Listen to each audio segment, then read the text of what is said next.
Hello! Hello! Hello! Hello! I was supposed to be live a long time ago. Traffic went crazy. I'm going to quickly make a cup of coffee, and then I'm going to join VC, and we will start the podcast. Yay! So enjoy the music while I do this stuff. I'll be back.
Okay, while the coffee's being made, I'm actually going to join VC so that we can solve any technical issues that might be happening. That might be happening while we're doing it. What is up, George? Where Courtney is? She was supposed to wage a war against me? Y'all were supposed to have a war? Why were y'all gonna have a war? Okay, we're gonna go to chatting screen. I'm gonna pull Discord over here.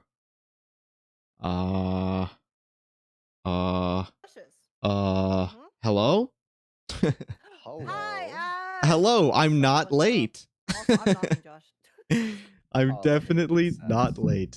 Hold on. No, what? Late? What's that? Time is relative, actually. See, that, So thank you're you. just really, really early for the next one. That's what I'm The- saying. the The next next one. Okay. Let me see what's going on here.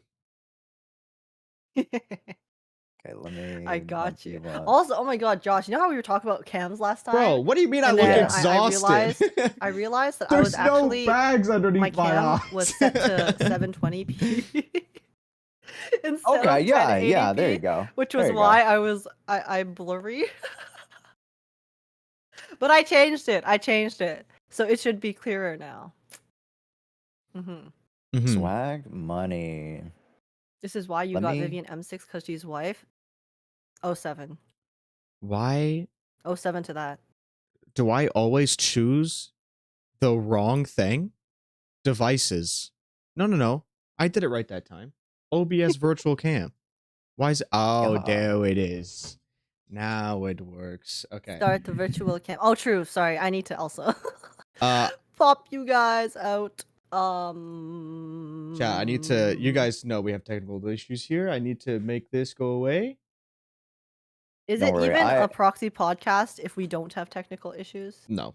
I also have stuff to turn off on my end, so. Oh no, I'm ultra wide up Oh, in it's, here. it's Is share what it screen, right? is. Share screen, yes, and then Share devices. screen, yeah. Devices, virtual cam. It's been a while. It's been a while. Yeah. Okay. Quick, someone share their thing, so I'm not the only one here. What do you Am I mean? not Wait, no, also no, we are sharing? sharing. We are Is it? sharing. Oh, You just have okay. to It's open not. Okay, hold on. Yeah, Hold yeah, on. yeah, I'll yeah. get it in a second.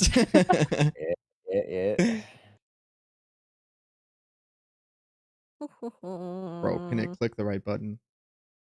There we go. Click. Amazing.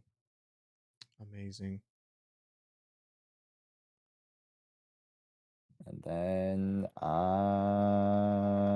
perfect. Okay. Is there a way to make it not pause my camera when I tab out of OBS? Or is that just not an option? Wait, give me a second. I'm trying to. Yeah, I'm trying to figure out how that works. My camera doesn't pause when I tab out of OBS. Does it not? Yeah, mine really? doesn't either. No. Mine does. It You're says doing your it stream is still running. via You're... virtual cam, yeah, not just through the OBS. Yeah. Oh, but I'm doing it. Well, I'm doing it through share screen, right? Not turn on camera. It should be share screen, capture device, Yeah. virtual cam OBS. Yeah. Whenever I tab out, my camera goes dark and it says your stream is still running. We paused this preview to save your resources. Yeah. I know it's not paused for them. It's paused for me. Oh, I know what you're talking about. Yeah. I don't think there's a good way for that. I think you just have to be on the screen or yeah. This is so sad. It's okay. It works. How do I show all participants? Why doesn't this work? Where are my friends? Are you already on a knock knock with Josh? Yes. Okay. Come join us. Yeah, will it let me join? Return the app. Did that invite you to my own, or did that actually ask to let me in? Age. Oh, I think that just. Oh, I think you joined. You just came in. Okay, but now I don't see Josh here, so let me invite Josh. I love this system so much. Oh, it's dude, so I think I left Josh's. Let's see how it is. All right. Send invite. Okay, did you get that? Action already taken? It might just be a situation where I have to accept it on my end. Give me a sec. Oh, it's because I turned off the Twitch. Okay, hold up. Let me open up another tab. Yeah. I didn't accept it, so give me a sec. Oh, it's okay. It says Age invited you. That's all that matters. Because I clicked on Josh's just now, and then we joined. But then, okay, there you are. There you are. There you go. Hey, let's go. Then I'm muted. Cool. Wait, did Twitch update the knock knock thing to have the person's profile picture next to each chatter?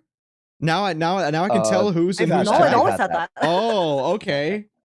Okay, I guess I've been looking at my own chat software and never at regular like Twitch chat thing. Okay, well. No, because I usually look at Restream, but then I have like the Twitch chat popping up behind it on the left side. Yeah, that would probably be. Wait, is this live? Yeah, it is. Oh. Are y'all siblings? Why? Because we all wear glasses. Oh yeah, by the way, chat, you guys are merged now. Be on your best behavior. Yeah, behave. Best behavior. Except for the YouTube folk. We'll figure out something. Yeah, I really want to get the YouTube chat in the shared thing too, but all that just means that YouTube needs to join us over on Twitch. That's what it means. Trying to convert. Yeah, that's what. Yeah. We should do some more Twitch chilling. I mean, I should now that I got partner. I want to talk about that. That's one of the big topics. Yeah. Wait, what? Wait, that's gonna be a topic? I didn't know we had a topic list. Of course. I just assumed we were gonna yap. It's a catch up with everybody type of episode. Yeah. Yeah. I see. I think you out of us three have had the most stuff happen in the past week and a half. Yeah, bro got on the wrong train or missed the train. What? I don't know what. Oh yeah, what? Who missed their train? That sounds like such a stupid thing to do. Yeah, so who would miss a train? Irresponsible. That would be crazy. Who would possibly miss the train? You know? By the way, am I hosting this episode? Just so I know before we like do the introductions, and I'm like, what? I'm host. Yeah. Okay. Yeah. Okay. Lead Awesome. us through it. Let's Yeah. go. Let me know when you're recording or whenever we're ready to start. Chat, I guess beforehand, does it sound good on my end? Everyone sound equal, even, awesome, cool, steady? It sound good on my end too.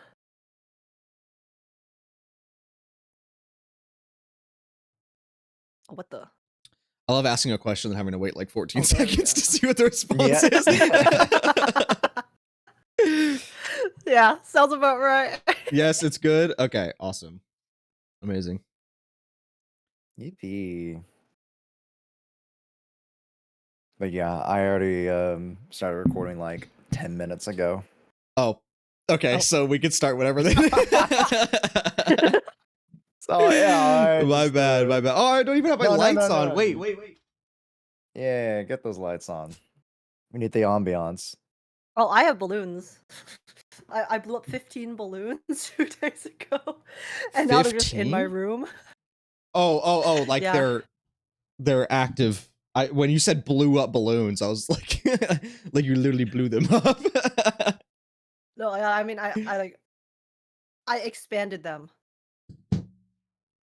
Wait, That's I heard none of expanded the that. balloons. one way to. Oh, also, is your cam always going to be in that aspect ratio? I can fix it. Just make sure. If you don't like it, I can fix it. But otherwise, I'm just gonna leave it here. Leave it. If it's standard, we'll rock with it. Okay. Awesome. Yeah, because I can always adjust it in post. So yeah, you're good. You're good. Okay, sick. Don't say expanding balloons in a Gooner chat. Listen. I got nothing. White as? Yes, white as. Okay, are we do you want to start? I can start it if we're ready to go. Let's Yes? get it. Yes? Okay, all right, ready and go. Hello, welcome to another episode of the PROXY podcast. We're on episode 8. We're getting closer and closer to the double digits, baby. Let's go. Today, we're just going to be doing a little catch-up episode, so no guest. And as far as I'm aware, no mini game, unfortunately. But don't worry, those will be coming back soon. We wanted to get a podcast out, and we've all been busy. So we're gonna do a little catch up. 8 already? I know, it's crazy. I know, time flies when you're having fun. But anyway, thank you guys for being here. Appreciate it. And yeah, so my name is Az. I stream on YouTube and Twitch, mainly Zenless lore. But I'm starting my HSR catch up, which is gonna be like 70 plus hours of stuff to do. Yep. So yeah, if you're interested in that, you've been grinding it. I know. Check that out. Age, how you been? Hi, I'm Age. I also do a lot of Zenless content. I play Zenless, Wuthering Waves, Honkai Star Rail, and Reverse 1999. So yeah, it's a good time. And I post reactions and make covers on YouTube sometimes. So what's up? And Josh. I'm just here. Yeah, I'm just here vibing. Yeah. Hello, everybody. It's your boy. I'll be honest. I've kind of just been grinding a bunch of videos. I have barely seen the light of day. But we're out here. Real. I feel that. I really do. I have so many videos that I'm cooking up, and I had my first sponsorship video that I'll be able to post soon. Yeah. And that was kind of intimidating. I'm not gonna lie. There's a lot of back and forth, and I was like, am I doing this right? I don't know. But yeah, so hey, you just got back from a trip though. Where did you go? How was that? Oh my god, I went to Montreal with some of my friends for the weekend. We've been planning it for a while. It was just like a weekend trip, and then we went to the botanical gardens, the biodome, the planetarium, and kind of like chilled, ate some food. It was raining the entire time though. Oh, was it really? So then yeah, it's really funny because basically the day we left, right?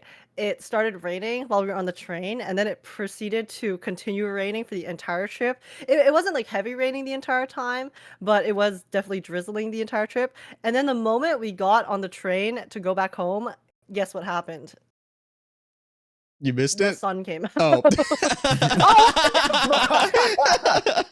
I was waiting for when you were going to mention the missed train. It all leads to I was like, wait. Which one did you miss? Wait, who would miss a train? What are you talking about? That sounds like such a stupid thing to do, you know?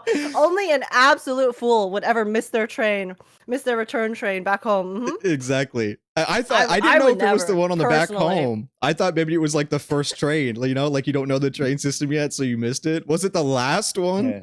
Like on the way home is the one you missed? It was on the way back. Nice. we kind of ran out of time because basically the entire reason we wanted to go to Montreal was to get bagels because apparently bagels in Montreal are really delicious. So then we were supposed to get bagels on Saturday morning and then like, you know, bring them home. But then we woke up late on Saturday morning. So then we ended up having to rush to go to our plans that day, the Biodome and stuff, since there were like tickets and things like that. So then we were like, okay, it's fine. You know, our train leaves in the afternoon on Sunday, so we'll just go in the morning on Sunday to get those bagels. And then, so then we woke up Sunday and it started pouring. It was pouring, you know, because it was raining the entire time. So then we ended up going to a cafe, getting coffee, and then went to get our bagels. And then it happened to take longer than we expected. So then we went back to Airbnb, grabbed our stuff, went to the train station, tried to catch our train, and then we showed up at the train station 2 minutes late. Oh no! Oh, I was like, that's not that bad. It was like 2 minutes late. At least it wasn't like 20. I'm surprised that they left on time. Yeah, true. Yeah, true. yeah. I mean, I don't really use trains, please, but delays, any delays in chat, but there was no delays to be found that day, unfortunately. So that's crazy. yeah. Well, Yeah. I'm more baffled at the fact that you guys planned the trip for bagels specifically. So how was the bagels? I mean, did it live up to the hype? They were so good. They were so good. I mean, it wasn't the only reason we went to Montreal, but it was definitely a big reason. We all bought like a lot of bagels to bring back for family and friends. They were so good. Literally, the shop we ended up going to was a different shop from the original actually, but then this shop, the bagels were so massive. You know how normal bagels are around like this size? Sure. They're like, you know, regular size. But these bagels were literally so ginormous. They're like, let's say you have like average. You have average like boob size, right? And then you have Grace's boob size. Okay. These bagels were Grace. Grace size, okay. So crazy. So that's like how much bigger they were. It was pretty freaking lit. Yeah. And then they were delicious even after sitting. Back-breakingly big bagels. That's crazy. Yeah, exactly. Exactly. But not as big as Yishun, huh? Yeah, not as big as Yishun. We might need a little bit more inflation. A little bit more bagel to get there. Yeah. That's at that point that's not a bagel. That's like a, you know, damn it, I had it. What's those, like, you know, the ones where you eat the bread bowls out of? Or the, you know, the soup out of? Like I don't know. Sourdoughs. I don't know the name. Bread bowl. Sourdough bread ones. So, the huge, like, big, you know, where you have the bread bowls. Anyways. I didn't know they had a name. I mean, I guess it makes sense that they would have a name, though. Yeah, I mean, everything has a name, but... you said you went to the botanical garden or some did you take pictures? Yeah, it was really nice. I took so many pictures. We were taking pictures the entire trip. Did you do a photo dump on Twitter yet? No, I haven't, because I haven't had a chance to go through all the pictures yet, because I came back from the trip and then I've been like planning for another immediately back on the grind. Is this weekend. I heard about this tomorrow trip. Morning. I heard about this. Did you hear about this, Josh? Okay, go into it. Let's go. Oh my gosh. Well, I got invited to attend like the Reverse 1999 event in LA on Saturday. So amazing. Huge dub. Yeah, it's a little bit last minute, so I have been scrambling to book everything and like, you know, pack everything. I literally like found out about it the day before I left for the Montreal trip, which was on Friday last week. So then I spent a lot of the Montreal like train ride and trip just like on my spotty ass train internet trying to look up stuff and do research on flights. Yeah, yeah, it had Wi-Fi. It wasn't very reliable Wi-Fi, but hey, I'll take it. That's crazy. Wi-Fi is Wi-Fi, you know? Okay, So yeah, I but a have just little been more on the Reverse scrambling. 99 event though. Is it kind of like, is it for like an anniversary or is it like just um a creator event or what's going on? It's a yeah, Party. it's a fan event for the 1.5 anniversary, which is Okay. the current patch. So then, it's funny. I actually discovered this literally just now because I just started the newest patch story. But so the newest patch's story takes place in LA, in Oh, Chinatown, LA, right? Oh, is So that where then the they're event's also at? hosting like a fan event in LA for this patch story, got you. which is like Okay. really really cool. I thought it just was in LA because everything's in LA, you know. Right. But yeah, Where so it's where's the it fan at in event and LA? it's free. It's at the New House Hollywood location. I think that's like a venue that hosts a lot of events. So if anyone's a Reverse fan and watching this live and in LA, tickets are free. Tickets are free, and it's this Saturday. So Dude, if only I come on by. had infinite cash and knew about Oh it my earlier, gosh. then I would go, even though I don't play the game. I am Yeah. going to be on ice soup for the next 6 months at the very least. Yeah, yeah, I'm sure. And sleep, Uh-huh. eat sleep Yeah, for dinner too. Yeah. of course, of course. Well, But yeah, Josh, it's my. what have I'm you excited. what have you been up to in this last Damn, man. what? Bro, I went to Costco yesterday. Dude, you have a Yo, Costco let's go. membership? No way. Went Hype. to Hey. Costco, baby. Hype. Yo, Bro, what you get? What I you get? What you stock up on? I got sushi because they make sushi Oh, now. Oh, oh, I really? mean, yeah. At least in Wow. the around my area, they started been making sushi. I don't know why. Like it's gone like super bougie. because it's Or at Costco. least like like Costco's they've been getting more increasingly like more bougie. And then like I went over to this, not my regular Costco, but this other Mm. Costco Mhm. because they had like the nicer stuff. And then Mm. right next door to the Costco, maybe like a 5 minute away, like 5 minute drive away, they had this like crazy mall complex. And Oh. I kid you not, and I was telling my chat earlier about this. I kid you not, like 50%. If I were to take a census, 50% of the women were walking dogs, and then the other Oh. 50% of the women were going over to the women with the dogs and petting them. Like it was the most. It was the most like. And funny enough, kind of related to LA, is like the most like Hollywood, like Beverly Hills type of like neighborhood I'd ever been in, Uh-huh. and Yeah, I was baffled. It was a that's bizarre crazy. experience, like you walked out of a movie. No, exactly. No, it dead ass was. There's Yeah. whenever I They, went they, it, to oh sorry, keep going. no, no, no. I was about to say like it doesn't have Erewhon, but it has like the salad place. Oh, Erewhon. I just found out about Erewhon over the weekend. I did not know it existed. I don't even know When what you that go to is. LA, Bizarre. you gotta get the Bieber shake for us, and then you gotta give us your rating. The $20 beaver shake. Yes. What is For the those who beaver don't know, shake? it's like it's literally like just um a super fruit vegetable like shake thing that they just toss in like the most expensive crap that you could think of Oh, to toss in okay. a shake. That's like they just like literally toss that shit in, blend it, Call it a day. boom, Haley Bieber shake. Amazing. So yeah. Well, I'll try to see if I can spot one. What do you It's gonna spot? be a I very think there's only hectic like one or two weekend. locations. I don't know if it's like a whole chain, but you know, Mm. everyone's all should have like a shake station. At least that's what I remember of people visiting. Shake I station. haven't got myself. I'll Yeah, see. they I'll see if there's one it's like nearby. it's a super like high end.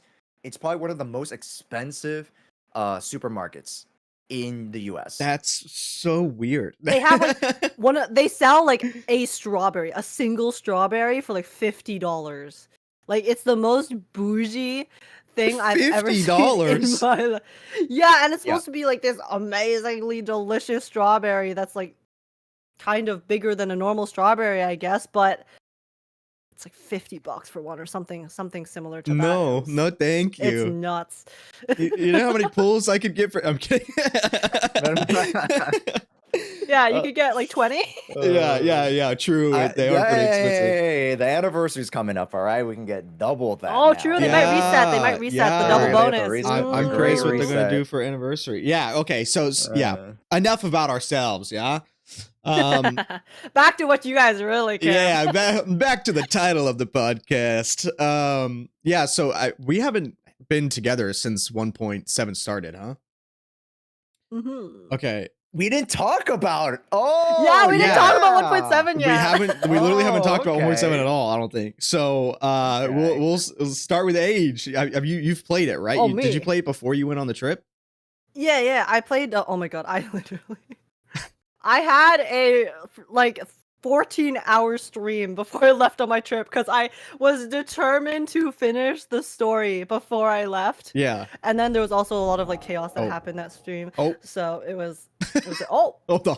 No One No worries, no second. worries. We'll say no hi. worries. Yo, Yo, Welcome hello. in, Yes, What are you doing? sir. What are you doing? Yo, thank you so folks. much for the raid. How you are doing, now gamer? How you doing? Enveloped into Welcome our- in, our Raiders. three-headed This is we're doing the club. Proxy podcast right now. Yes, welcome. We're in the middle in. of a podcast. You- I'm you're gonna not allowed to turn leave off the now, alerts that way by it the doesn't way. disturb This the is- this is our the Zenless cult. podcast. But thank you guys so much have for all the new been follows. Thank you. Indoctrinated? You've been assimilated. What were you doing, gamer? What were you Assimilated streaming? into it. You will be refined.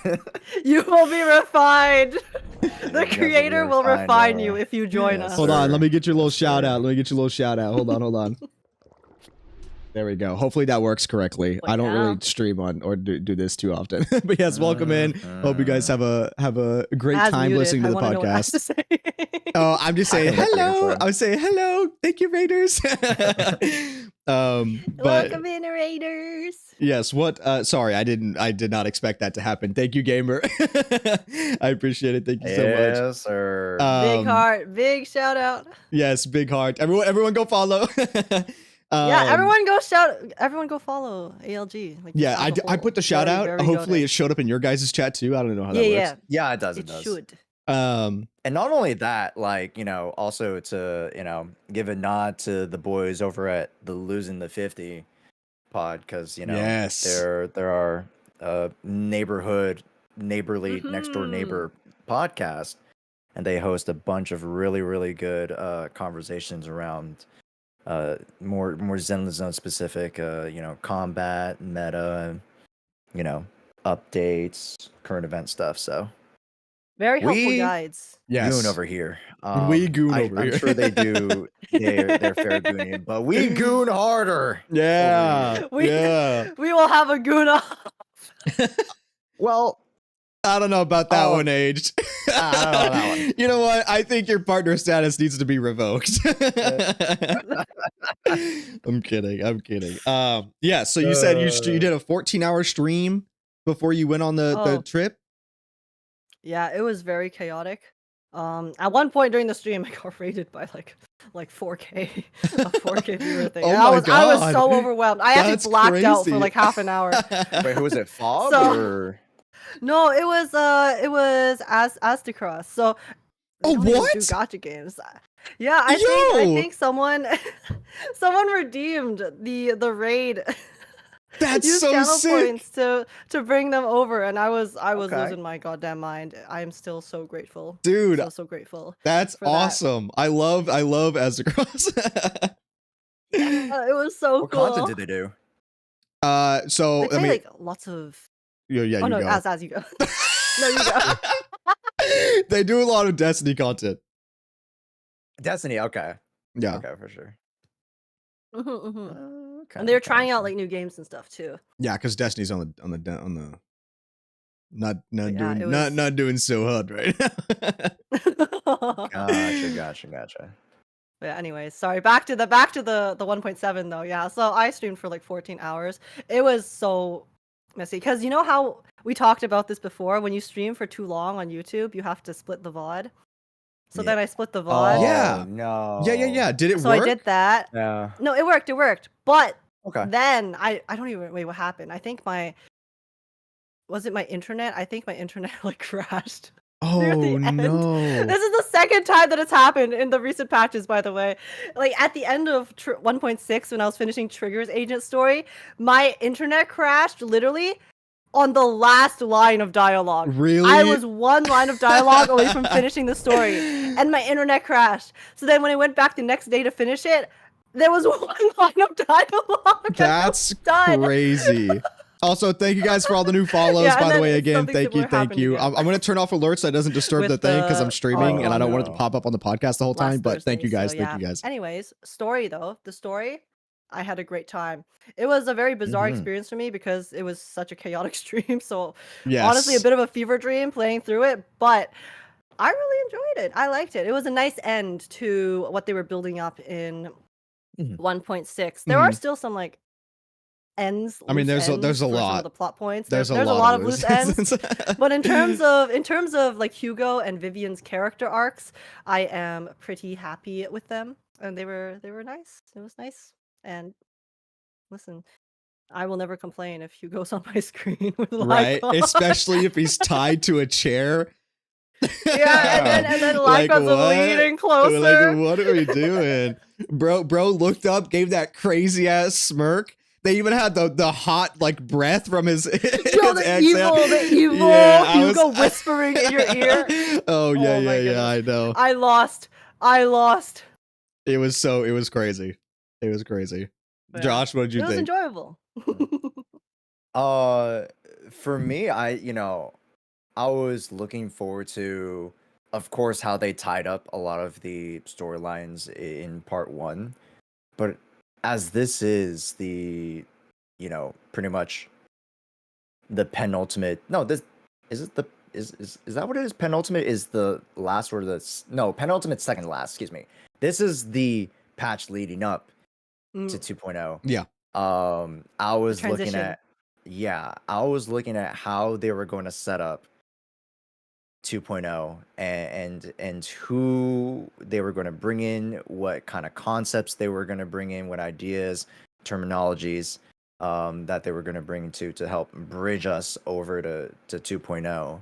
And of course, I wasn't expecting, and I'm sure we're going to talk a lot about her very shortly. Yishuan showed up very quickly. Yeah. To start off the part 2 story, and I have some very, words. very happy.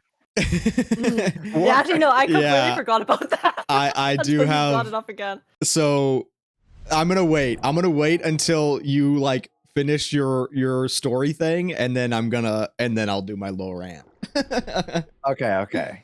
Because for me,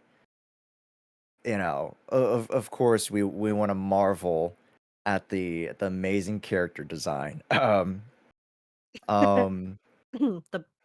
bountiful character design. The bountiful, yes. The power creep. Yes. But and again, this is my own opinion. When I first heard her when she started speaking, like, I don't know if it was like the software that they used to record or something. It sounded a little bit more robotic.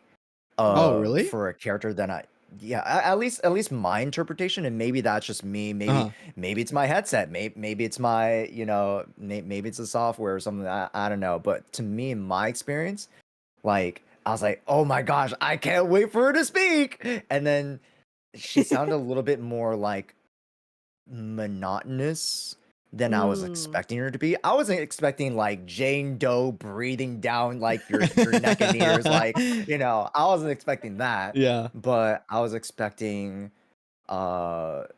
something a little bit more along the lines of, when it comes to Chinese American, or like, let's say, more central Chinese American.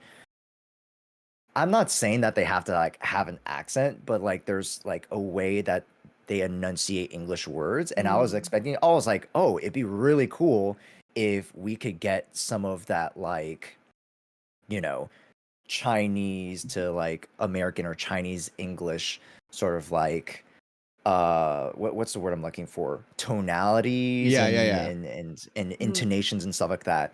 I thought would have been a really cool touch for me. But it's not a bad voice, of course. Not saying that, but that was my first like gut impression of her. That was like, oh, this is something I was like wasn't expecting out of her. Huh. But overall, she had a great entrance. Yeah, interesting. Apparently, a lot of chat agreed that I guess some people thought that she sounded AI-ish. That's crazy. I actually didn't get that vibe at all. I really enjoyed her voice. I do think it would have been cool if they did do that like what you were saying. But I don't. Have they ever done that? I mean, I think it would be cool, but did they do that for Leeway, like in Genshin, or? Yeah, no. Like have different accents for characters, you mean? Yeah, and like the Ian dub or like the Shanzhou for HSR. Did they do that there either? See, I actually thought that they were kind of doing that with Yishuan because, like, I know she doesn't have a super heavy accent, but she definitely has a bit of an accent when she speaks, which was something that I did notice and liked. I think that might also maybe have something to do with why she sounds a bit more monotonous because maybe. I don't know if English is like, the first language of the voice actor or not, but sometimes when people, are speaking with a bit more of an accent, it might, they might not like sound as natural sometimes because they're trying to enunciate a certain way. Yeah. So maybe that's one of the reasons why you thought that, or like people might feel that it sounds a little bit more monotonous compared to normal. But yeah, I honestly didn't really think about the voice at all. I do have thoughts about Yishuan as a whole, like in terms of the patch, though. And I didn't remember until just now. Yeah, but I know Az wanted to talk first, so Az, you can go first if you want. Yeah, so I can come back after. My other pair of headphones, because these are yelling at me that the battery's dying.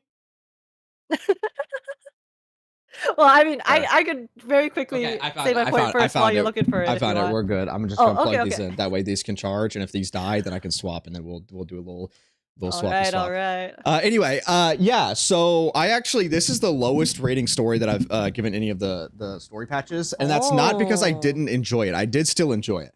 And I said this on Twitter. I gave it a 6 out of 10, and the reason why was because a big part of it was there wasn't really a lot of lore for me to like bite into and kind of theorize about because it was a lot of just watching the setup happen that we saw in 1.6, which is fine. There's nothing wrong with that. However, it did kind of feel like they could have written this in a way better direction without including Dina. Because I have a point on that. Yeah, like I'm gonna be honest, Dina's character was not really it. I think Dina actually, the way that they wrote Dina and her group of the Exaltists gave a very, very poor impression on what the Exaltists are.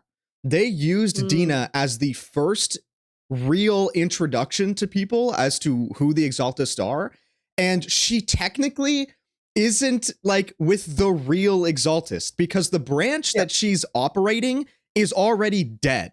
Like it died with Landon. So she's like trying to scrounge what's left and do her own little operation. And it just didn't really feel good. Like it didn't feel like an introduction for the main faction, like main enemy group that it should have been. So that I didn't really enjoy. That brought it down a little bit.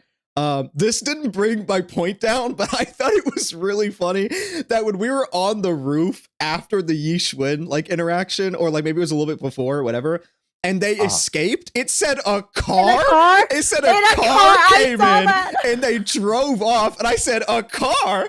We're on the top of a skyscraper. What do you mean a car? I was like, do they mean a helicopter? No. They found a fissure to drive into. Right. Exactly. Yeah. And then I was like, that must be an accident. And then chat was like, no, there was a sound effect of a car. And I was like, there's literally no way. Like I'm telling you right now, it was not a car. Like that was an accident. They definitely been, it was a flying car that came in.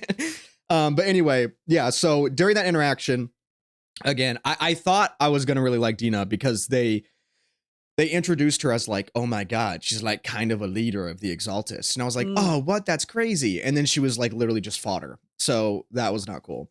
But the introduction to Yi Xuan, okay, let's talk about that. I thought it was cool. She came on screen and she ore farmed, which, you know, classic. When did they not do that? But then she dipped immediately. Like, it felt way too forced. Even at the end, they were like, yo, the mayor, yo, I have someone that's going to train you. You should go talk to them. Yi Xuan comes in for 5 seconds. Hey, I want to talk to you. I'll do that later. And then leaves. And then comes back later and goes, hey, go on this errand with me. I'm going to train you later. And then leaves again. And I'm like, okay, what are we doing here? Can we get like a proper introduction? There was nothing. There was like no actual food there. And I understand why they did it this way. And I or at least I think I understand why they did it this way. Because in the dev talk, okay, the Chinese dev talk, which was like way longer than ours. It was like an hour and a half long. They talked about how the community has complained that sometimes character introductions will happen and they will not know why we're so close to them. The main example being Astra. Okay. Because by the time that she came in on the story, we technically already met her through Snap when she was controlling Snap in the Bang Boo during the event. Yeah. And so for the people that didn't either pay attention to the event, didn't read it, or didn't play it, had no idea. So by the time we met her and we were like, she was like, oh, we've already met before, blah, blah, blah. Then everyone was confused. And so they said that they're trying to do a better way of like introducing newer characters as opposed to doing like the little teases like that, because it can be missed. But they need to not do it like this, where they literally just have her, not like this. It's like, hello. Yeah, where she comes in and says hello, and then there was no reason for her to be there. Her reason was, I wanted to just see how you are, and then said we had a cool aura, and then left. Like, I feel like that part as a whole really could have been written a lot better. So yeah, that part was a point down. Another point was they never actually explained how Hugo didn't die from the fall. They never said how he got out of the hollow. Which I'm assuming it's just he fell in a fissure. But they didn't ever actually explain it.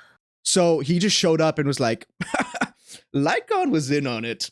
And then it's like, okay, cool. You did get thrown off a building, though. So how did that happen? How did you live that? But yeah.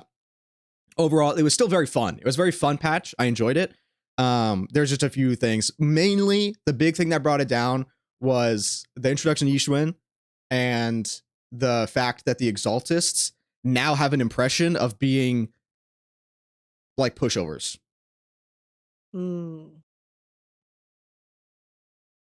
Yeah, I actually, like, on the Dina point, I actually kind of like thought about this too, and I think I mentioned it when I was playing it as well. But I feel like the entire Dina Vivian story arc kind of played out in a really similar way for me to Anby and Twiggy's character arc.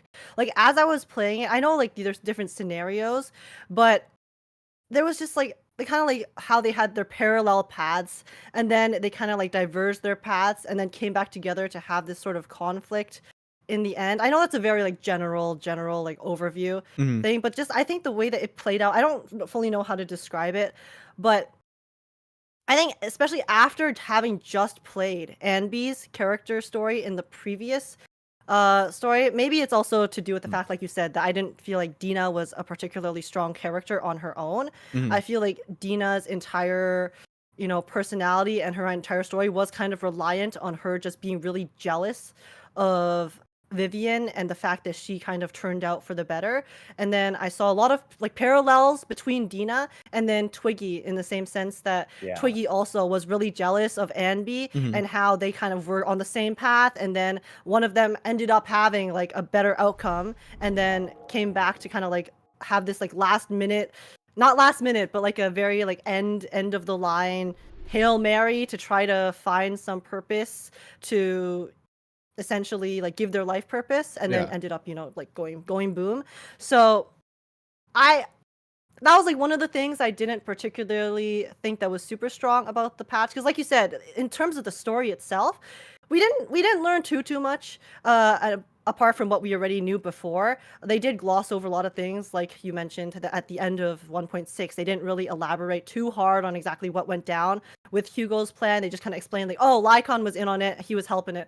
I, to be completely honest, was just gooning really hard while I was playing this entire thing. Yeah. So I didn't notice at the time. But after hearing you discuss that, it does feel a lot emptier than my initial reaction to everything that was going down, because Hugo's character arc was cool, and then we did learn a lot about Hugo as Yo, in his terms of his Donku, thank you so philosophies, much I for the guess, super and chat. who Thank he you. is as You a have person. returned, Hugo. And then we also learned a bit more about patent Ruby Vivian landing and strategies. a bit of depth for her character. True. But apart from that, they never really went down. I thought they were gonna, explore more of the whole Yishuan mayor hold on. storyline that would lead us into I had to turn the alerts 2.0. off on this Right? one. So Okay. then when Yishuan should be showed good. up, I was like, oh my god, okay, it's time. It's time for us to learn more about 2.0. Like, what's going on with the mayor? What's going on with everything as a whole? What's gonna lead us into having to go to the new region and wanting to figure out like the truth of what's going down there? And then, like you said, she just disappeared. And then Also- actually I completely forgot that she was in the story it's 'cause I until the tapped out, very yeah. end, in which we just kind of like talked to her, and there was a bit of a nothing burger there. So yeah, like plot wise, yeah, it really wasn't that strong actually, now that I've had some time to hear your guys' thoughts about it too. And I've taken off my lens, my gooning lens a little bit. Yeah, and I want to quickly from YouTube side, I'm not trashing 1.7 story. I'm still saying that it also, okay, let me get into this. Nah, we're doubling down. I am gonna double down. I do, because there are a lot of writing issues that are showing up within the most recent stories, and I'm not gonna act like that they're not there. Okay, I still love Zenless. I still love the story. Just because the writing like has been a little messy recently doesn't mean, and like and that I'm saying that doesn't mean I love it any less. But you have to give feedback when feedback is needed. Okay, so I 100% believe that the reason why this is a little messy is because of the fact that the TV mode, okay, when it was removed, they did have to pivot. Okay, they mentioned that. They've said it multiple times. They've had to pivot drastically from what they were doing. Like, for example, I guarantee you that they probably had an entire TV mode for when we got to Hartman's little like thing, when we were there with Vivian, because we didn't see, we didn't interact with anyone, we didn't see the venue, we didn't do anything there. And so I guarantee you a lot of that was TV that was just straight up ripped, and they didn't have time to replace it with the new Bang Boo Fall mode or like whatever, due to the fact that they're like, okay, let's hard focus on 2.0.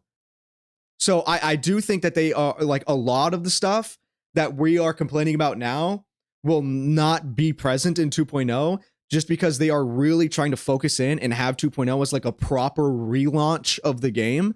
Has like 1.4 is like a soft boot.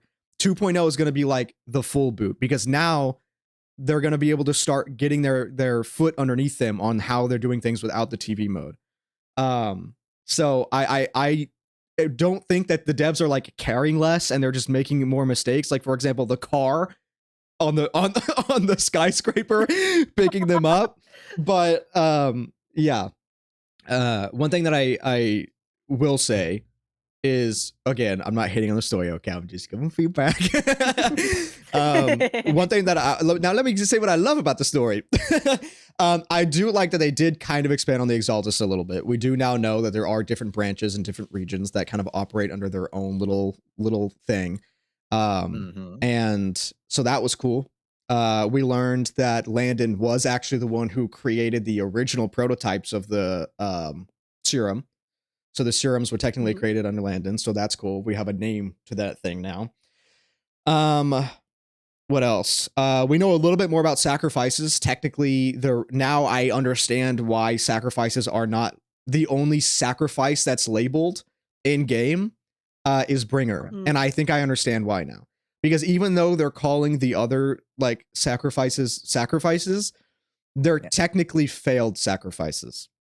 Because the only successful one so far has been Bringer, and what counts them as successful is when they keep their individuality, they keep their sentience. Yes. Gotcha. So Bringer is literally the only one listed as a sacrifice. Everyone else, the robot one, Dina's, what else? Is that literally it? I think that's it. Those two are counted as ethereals. They're not counted as sacrifices, even though in game they are referred to as a sacrifice every single time. So I'm pretty sure that's like the game's understanding of like what it is now. Okay. Okay. So that's cool to know, like why that happened. What else? Oh, really quick though. Yeah. Oh, sorry. No, finish no. You go.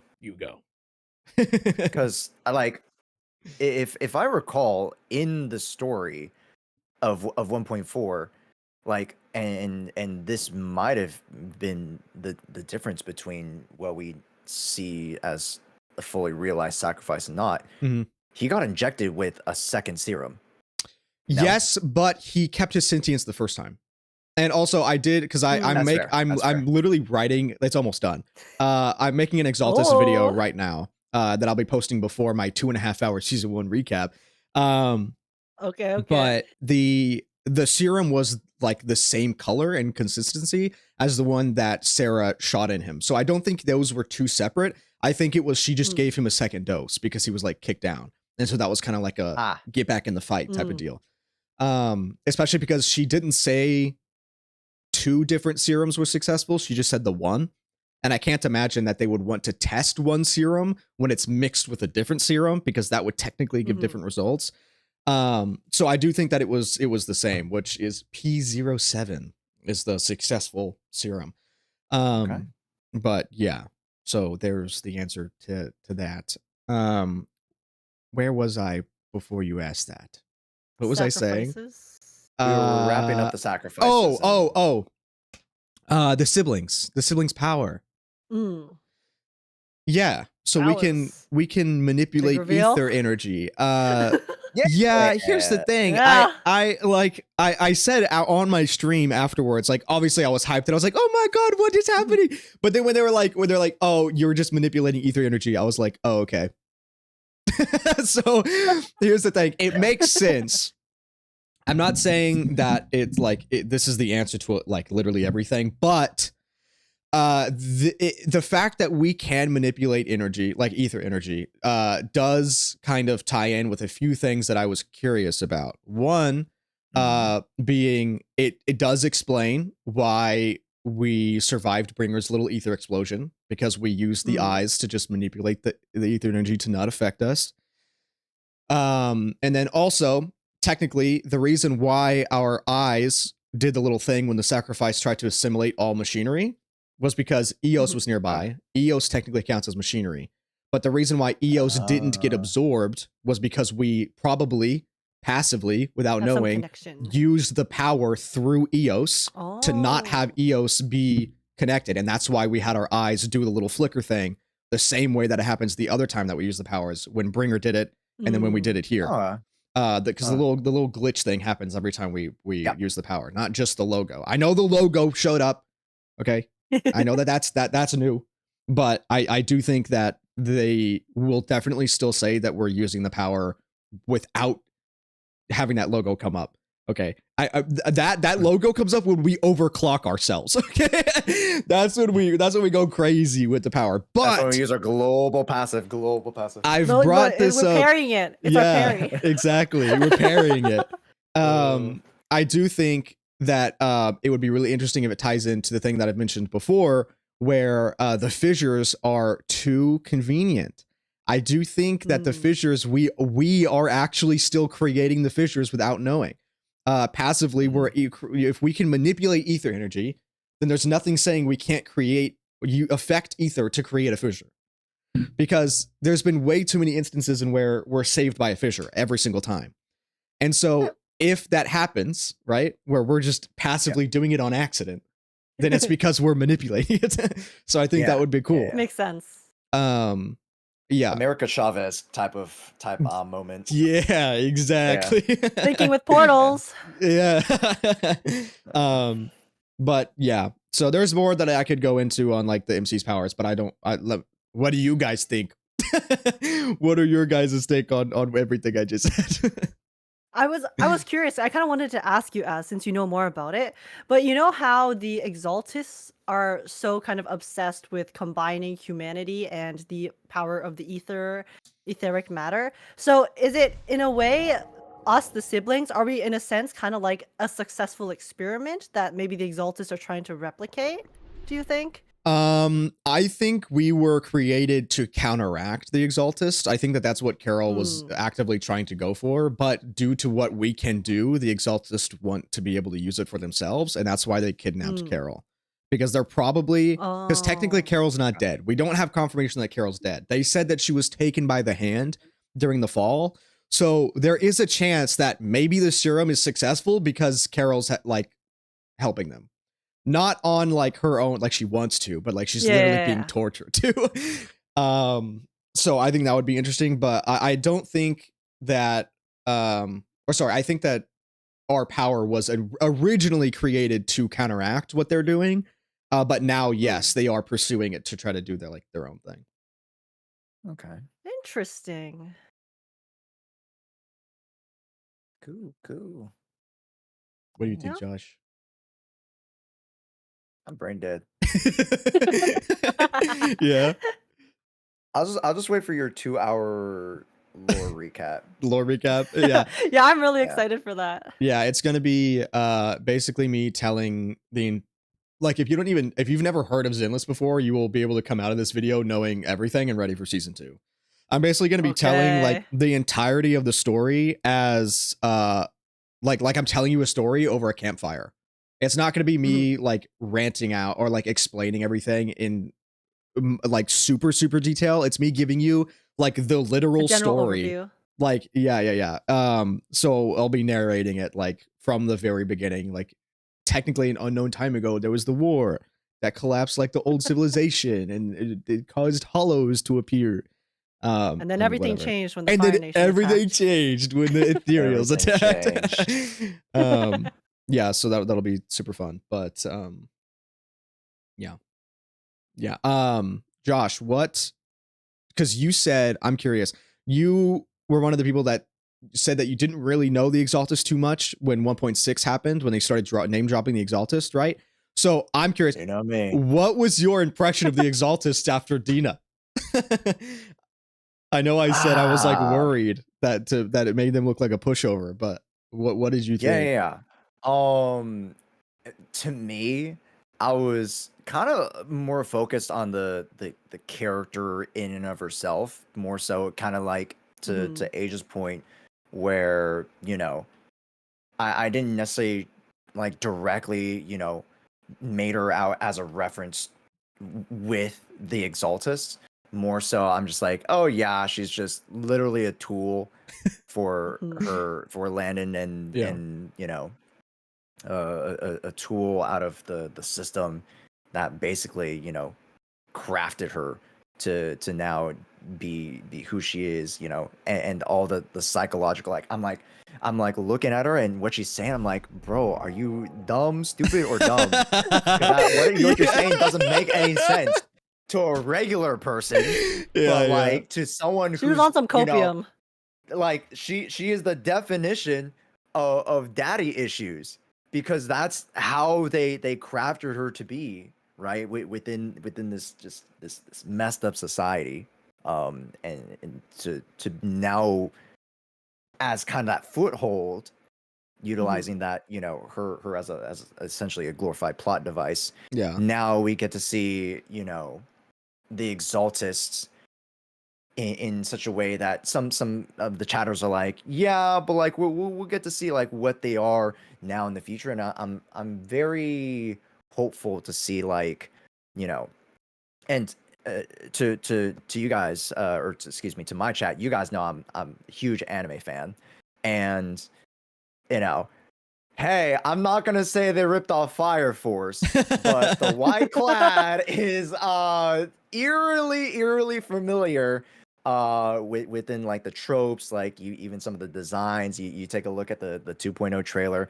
of the head priestess Exaltus looking character. He looks baller, by the way, but I'm like, he looks very, very similar to, you know, some of the White Clad members, and I'm just like, I hope that, you know, the execution of it goes well, and like Mhm. the aura and the presence, right, really falls through, because yeah, I can see from your perspective, right, as that from what the exposure we get from Dina, man, it doesn't seem like, you know, and when it came to Sarah and Bringer, they seemed even that much more, you know, Yeah. menacing in that sense. So Dina somewhat yeah. was a step back, but Mhm. understandably that Dina was coming from this, you know, broken branch, didn't have a lot of resources, really is just like scrounging and hanging on by this like last thread Mhm. of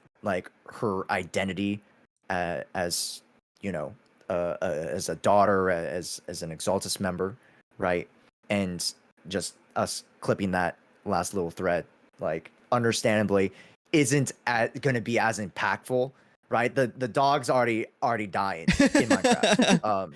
You know, so we gotta put him down, versus like really going up against a force, or you know, Yeah. seeing them up front face to Yeah. face. So I will say yeah. what Dina's character did for me was make me feel awful for Camille. Literally, Camille. Yeah. I was like, dude, Camille just took rest L's in left and peace. right. I was like, I'm so sorry. Your sacrifice was worth literally Was for nothing. I took 3 clips, and it is within the span of 10 minutes. It's Camille says her speech. Camille says, "I love you." Camille dies. Dina, or sorry, it was Camille sacrificed herself for Dina, dies, Dina kills herself. Like all within the span of like 10, 15 minutes. I was like, there's no way. I was like, please tell me this is not gonna happen. But yeah, I think, funny enough, I said that it was a poor introduction to the Exaltus. I think if they actually did this in an earlier patch and they kind of used them before they did the Sarah Bringer thing, and then used Sarah Bringer as like an example that there is a more powerful like branch, then I think it would tie in a little bit better. I think the reason why it feels or it leaves a bad taste in my mouth right now is because the entire point of season 2 is the Exaltists. Like they literally said like season 2 we're going to learn the reason the HDD was created and the true plan behind the Exaltists. So if they're trying to set the Exaltist up now, like they're being now the like bringing to the forefront, I think it's weird that this being used as a way to usher us into that plot line was as like poor as it was. Fair. But yeah, I don't know. Maybe it's like it was better here than it was like than it would be if it was placed earlier.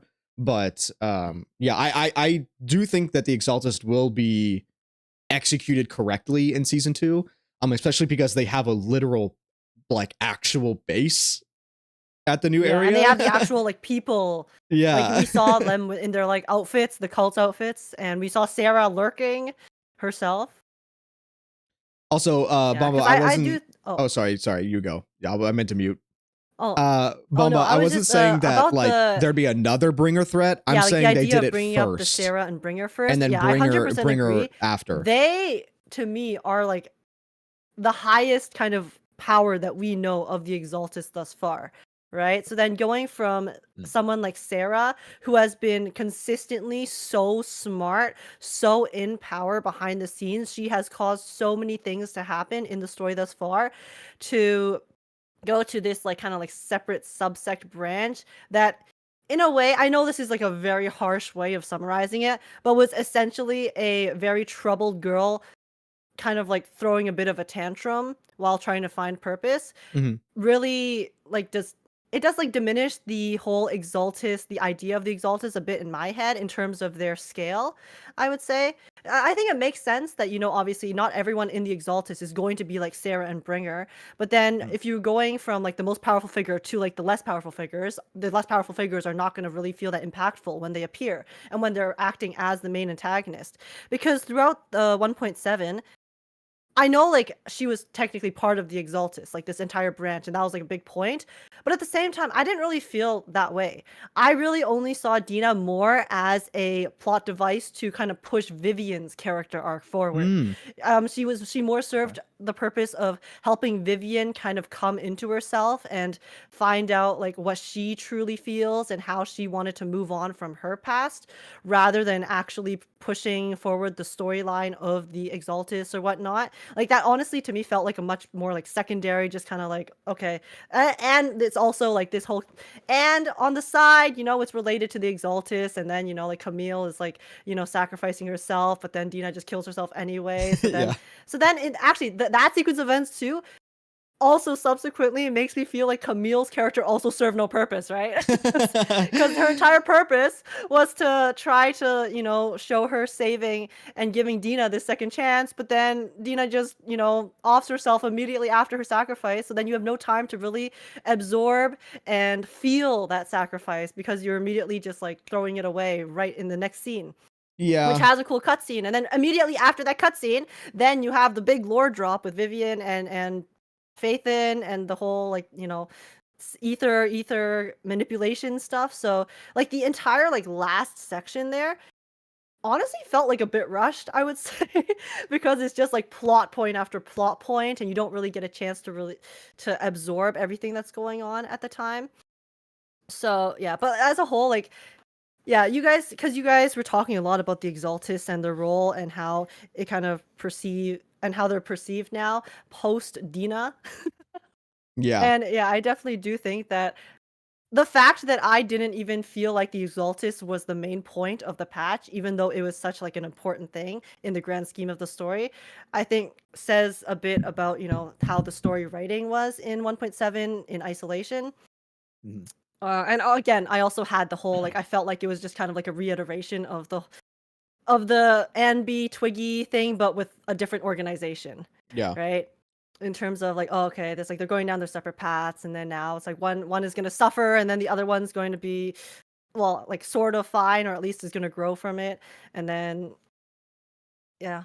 Yeah. Yeah, like I liked Vivian's arc itself, but then the fact that everything that was kind of contributing to Vivian's arc was more like throwaway is a little sad, I guess, especially because it's related to the main story and the main Mhm. concepts that have been trying to be built up, especially leading into 2.0. But I do 100% agree and think that they are probably kind of like washing their hands a bit of the rest of 1.x to really build up 2.0. Yeah.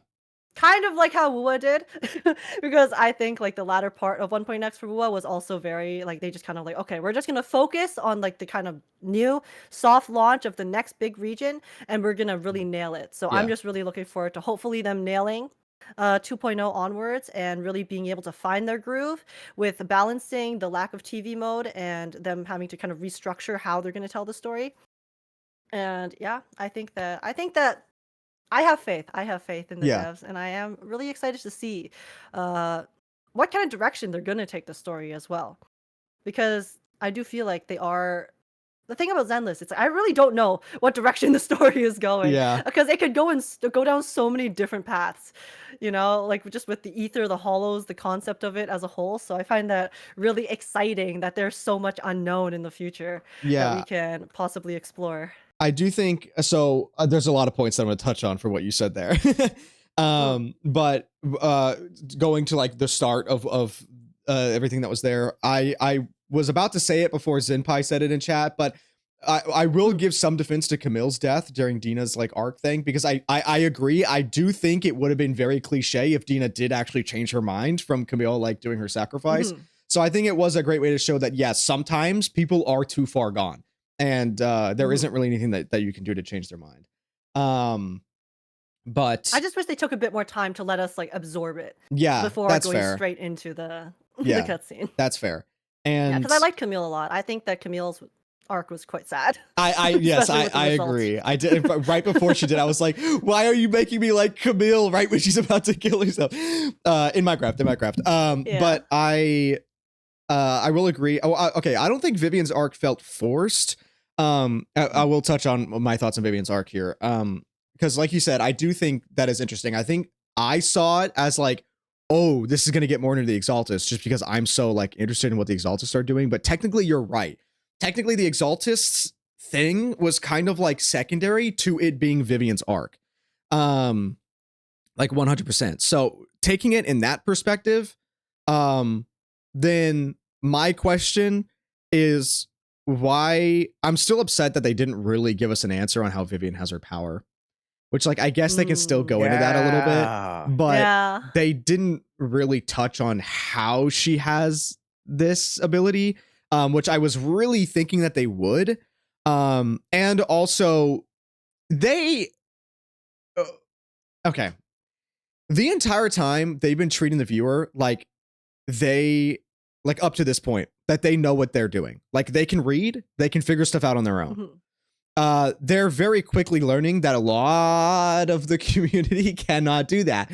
Not like outing, like not shitting on the community, but that's just how it is. Not a lot of people, not a lot of people read everything. Not a lot of people try to find the underlying meaning of a lot of the dialogue and text that's given. And it kind of pissed me off when the game tried to tell me no one would have thought that that locket opened, when there was quite literally a divide down the middle of the locket where you can clearly see that it opens, and they're like, oh, it opens. The core's in that. Oh my god, there's something inside. It was with and I was like, the entire time. I was like, dude, it was. Why are you telling it to me like no one could believe that this thing opened? It was so clear that this thing opened. And yeah, that was kind of annoying. And yeah, I was like, what do you mean it doesn't look like it can open? It literally has a divide down the entire middle section of the necklace. But yeah, I do think that they will do a lot better in 2.0.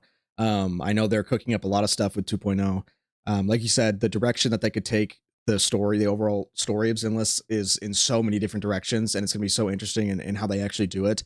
It seems like they are using 2.0 to, they said they're straying away from like the grounded a little bit, and they're going a little bit more on the mystic side, which we can see with like the mystic arts and Yixuan. So yeah. I'm really interested in how that actually all ties in, but I think that they are going to be going through different themes, obviously, with each season. So season 2 is going to be a little bit more like mystical than what we're used to, which I know is probably going to irk a lot of people. But then I think at season 3 and beyond, we'll be like going away from the mystical stuff for a little bit, and it'll be like a little balance between the two. One other thing that I think is interesting that they left open, which I think you touched on a little bit earlier, but I think it's interesting that they had Anby in 1.6 to deal with Hartman, because Hartman was the one doing the organ stuff. And then Anby and Trigger had no follow-up. They had zero follow-up on Hartman at all. And not only did they not have any follow-up, we also didn't take care of Hartman. Because all Hugo did was destroy his like image in the public. But we didn't kill him. We didn't throw him in a hollow. We didn't do it. We literally walked out of his house. And then he was like, that's it. Because he didn't have any bullets in his gun, so he couldn't do anything. But I think it's interesting that like Hugo said, okay, his family doesn't just like stop.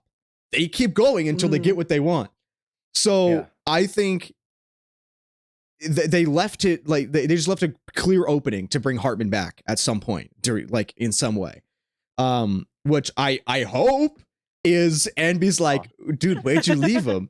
Where'd you leave him? Let me go get his ass or something. But yeah, I thought it was interesting that we just straight up left. Like we just left him. like we just out? Yeah, we just pieced out, and then now he's just like left as an open thing. But we did get to see a little bit more of Mr. Edmund on the TV. We got technically we saw less of him, but we got to hear him. We did get to hear him this time. But yeah, it'll be interesting to see what they do with Mr. Edmund, because I'm assuming Mr. Edmund will be linked in with season 2 also. Since he seems to be clearly a part of the actual Exaltists and not what Hartman was. Hartman was chasing Dina and the fake like branch, but Edmund seems to be part of the Mhm. real branch, like the strong unified branch. So I'm curious where that point will lead. Yeah, like once we get the Yeah. actual big players and tops involved, Mm-hmm. because so far they've just kind of been doing their own thing on the side. We've mostly just been dealing with the people who are trying to, like Hartman was kissing ass, right? He was kissing up. He was trying to get on Edmund's good side. So once we actually have the people with the power Yeah. starting to make their moves in a real big way, it's gonna be probably very insane. Yeah. And very scary too, because they have made a very big deal about how the people with the political power in New Eridu have been just running things exactly how they want, right? They've been doing all of these things to sabotage the mayor and his section, who he's obviously kind of like more on the good side, I would say, in terms of the people and less corrupt. I'm sure there's still probably some corruption going on there, but Yeah. yeah, I'm just really interested to see like how the politics of tops and the organizations will also play into the new area, because I know like the 2.0 area is still technically under the jurisdiction of tops and like all of the current organizations, right? It's still within New Eridu, yeah. So the Mhm, yeah, yeah. Wi-Fi, the new area is the Wi-Fi Peninsula, or the Mm, Wi-Fi Peninsula. But the Wi-Fi Peninsula is within the Throne Quarter, which is technically where mm, Jane's from. Like Jane's little mm. ID says that she's from the Throne Quarter, so it's all still within New Eridu. It's not like we're like leaving and going to a Yeah, whole new yeah, yeah. like place. So yeah, like PubSec and HIA is still active. And just tops in general, like all the tops companies are still going to be active in the new area. Mm. In fact, Mhm. they even say it in the trailer. They talk about how Porcelain is kind of like, oh, what's the word I'm looking for? Porcelain's like Like within they the say inside power the of hollow, there's tops. like that old aerospace thing Well, yeah, where that, they yeah. are like pretty active. That Well, thing? aerospace is where the mining facilities are. That's where like the big Mm. factories are that mine porcelain. But she was saying that tops have like the power with porcelain. So that's gonna still lead in with what like tops is still gonna be a big thing. Mm. And then if the Exaltists are so strong within tops, then that means Exaltists are using porcelain for their own stuff. So we'll see how that Can't be goes anything too. good. Yeah. No, Mhm. no, it can't be anything good. Mm. But yeah. So that was 1.7. Sorry. It was Yeah. very good. Oh yeah, did you guys do the flower event? I saw some people talking about the flower event. Not yet, not I yet. But you guys can talk about it I if you still want. have, yeah, I still have yet to do any. Is it actually like? Is there like It's really lore good. relevancy or anything There is lore. Yeah, with it? apparently. There There is is. actually really cool lore relevance in this. Yeah. It's pretty sick. I'm not gonna lie. So I don't know if I want to Uh, talk about it because I want to let you I want to let you yeah, see because it. me and H Especially if I'm we the haven't only done it. one. Yeah, I wouldn't even really be able to talk to you about it. I would just be like, dude, look at this cool thing. We're like, um oh my Yeah. god, I can't wait to see it. yeah. So I'll do it. Do it. Do it like Will do. ASAP. Yeah. Yeah. No, I've just. I mean, occasionally I'll jump on. Like, I gotta do my dailies. I maybe play some Fall Guys. I mean, hey, we haven't even recapped our Oh Fall yeah. Guys Bang The Boo, fall boo event. Oh game yeah, how night did that weekend. go? I wasn't able to be there this time, but how was it? It was good. Well, we had some technical difficulties. I don't know. Oh, of course. Yeah, Is so that why you guys slightly underperformed round one? wow, is that really where you're going with this? Interesting. So no, actually, Oh, we interesting. underperformed in round one because we got absolutely dogged on. My headphones just died. I cannot hear shit. Hold on, let me change my headphones. Someone talk. You guys go.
It was Oh. all ranked this time around, and you know, for you guys are Matchmaking? enjoying ranked, and that's the thing, the matchmaking.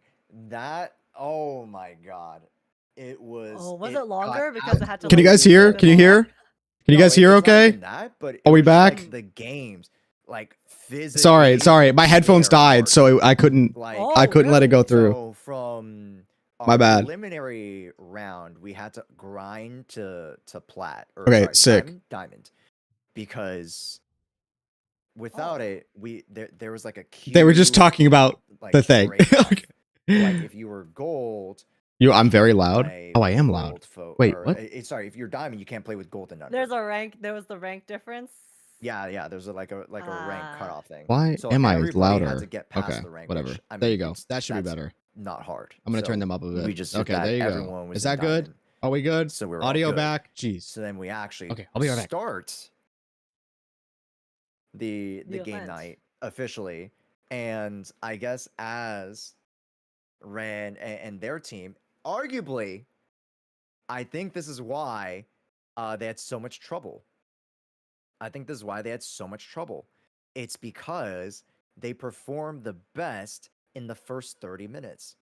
And they actually got they were Oh. so good that they actually got to the tier higher than diamond, which was like the ether rank. If you guys want to correct me in chat, if it's the ether rank or something, or like the whatever the highest rank is.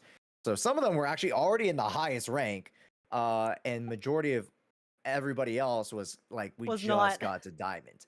So I believe that's where the skill discrepancy. That's such a good excuse. How did I never think of that? Holy shit. Dude, I should have thought of that right off the start. That's exactly why. elo. That is exactly why we had the performance issues in round one. That's right. That's right. Thank you, Josh. Yeah. I got you, man. I got you. Like, no, like, legitimately, no I think you might be right. like, Actual you MMR guys difference. on paper had the strongest team. Yeah. On paper, you guys had the strongest team, and you guys were pretty much all ether rank, right? You guys were all ether rank. Whereas my team, I had the most ragtag ice. Oh my god, my team. Stop the slander. You're throwing your teammates under the bus, Josh. Sam is screaming. Fox is screaming. Kevin is such a nice guy. For those who don't know, my team was a hodgepodge of. We were like not Zero creators except for myself. We had Sam Slay, Kekvin, who does HSR and sometimes Genshin, and now he's dipping his toes into Zero content. Welcome in. And then Box 2, who majoritively does variety, gacha, and Oh my HSR. god. Yeah. So none of these folk play Zero, let alone the Bang Boo Fall Guys game event. So you know, we barely scraped into diamond. So That, yeah. I can already imagine how that call would sound. Meanwhile, I had Courtney, who was just the sweetest in the world the entire time, and also dived off on accident every time. Sorry, Courtney. Okay, she was inspired by you in the first one. Right, that's right. Thank you. Thank you, Age. That's exactly right. Right. But you know, yeah, so we had my team, I don't think we had the least amount of wins in the first round, but we went like 5 games in a row without winning like a single point, because and I think you're right. We were in the higher elo, and I didn't even think about that. yeah. But hey, it happens. It happens. You guys are just too powerful. Well, but I will say we worked about, because at the end we had the most amount of wins. Yeah. But that's not how the rules work, so we lost. We got third. But it was still really fun. I will say the fact that the ranked mode is there, and now the other players like that you're being ranked with actually know what the hell the game is. It was a lot more fun, but it was definitely a lot more stressful as well, for sure. Yes. Yeah. Every win's more satisfying when the competition is actually fierce. Yes, exactly. Yeah. But then survival mode, the platformer, was like twice as long. Yes. Because everybody knew how to play. It was a death sentence if you got the survive, where it was the thing, because that thing would last like 5 minutes. It felt like No, I don't know if it was actually Everyone's 5 doing the minutes. hopping strat, Dude, one tile at a time. 4 minutes and like not a single person's died. And it's like, okay, what are we doing? Like, when is this gonna end? When is this gonna end? I thought it was gonna be a lot harder to get to Ether. I didn't think it was gonna be a situation of you do 7 games and now you're in the highest rank. And then the highest rank goes to 99,000, whatever. Yeah. I think it was 9,999. So I was gonna do a stream of like playing the Fall Guy mode until we reached Ether. And then I was like, okay, well now I'm gonna do a stream that's going till we reached 9,999. Like, stream doesn't end until we get that. After playing the tournament, I was like, guys, the stream is off. We're not doing that. I was like, it's gonna take me 17 hours. Yeah, it's gonna be 17 hours. Over 17 hours for sure. Because it's literally, I calculated it as if I won every game. Okay, if I won every game, it would take 200 games, around 200 games. And if it averaged about 3 minutes per game, it would take about 10 hours. That's if I got first place every single time, which isn't going to happen. And that's also if it's only 3 minutes, which once we got into the higher rank and the survival was 14 hours long per match, that's going to take way longer. And I was like, yeah, we're just not going to do it. Well, they made an actual ranked mode because I thought it was going to be, a lot simpler compared to, how most games will have, like competitive games will have a ranked mode, right? And you have to play a shit ton of games to get to the higher ranks. I'm impressed by the fact that they actually scaled it up so much because I assumed it was just going to be something a lot simpler, kind of like the first Bangbu Fall Guys, where, you probably, like you said, you play, let's say, like maybe 100 games and you can get to the max rank, right? But it sounds pretty intense. Yeah, so yeah, it's just weird that it's like 7 games to get to the highest rank, and then that rank just has like points that go up to 9,999. It's like, okay, cool. But yeah, I mean, I also thought, I could have sworn they said it was going to be permanent, but it says the event ends in 14 days. Maybe that's just the limited rewards. Oh, maybe.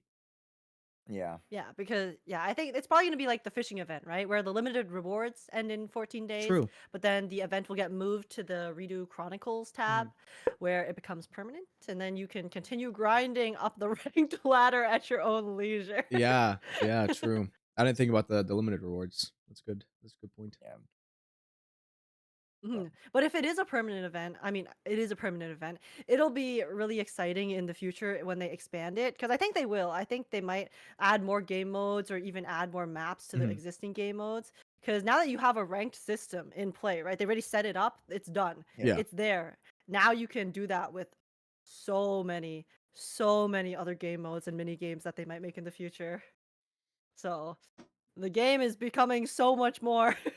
I expanding down so many different paths. No, they literally during the dev talk, they were like, they made it a note to like talk about the Bangbu Fall Guys. They're like, we see you guys really like this. Yeah. So we're gonna we see the hours.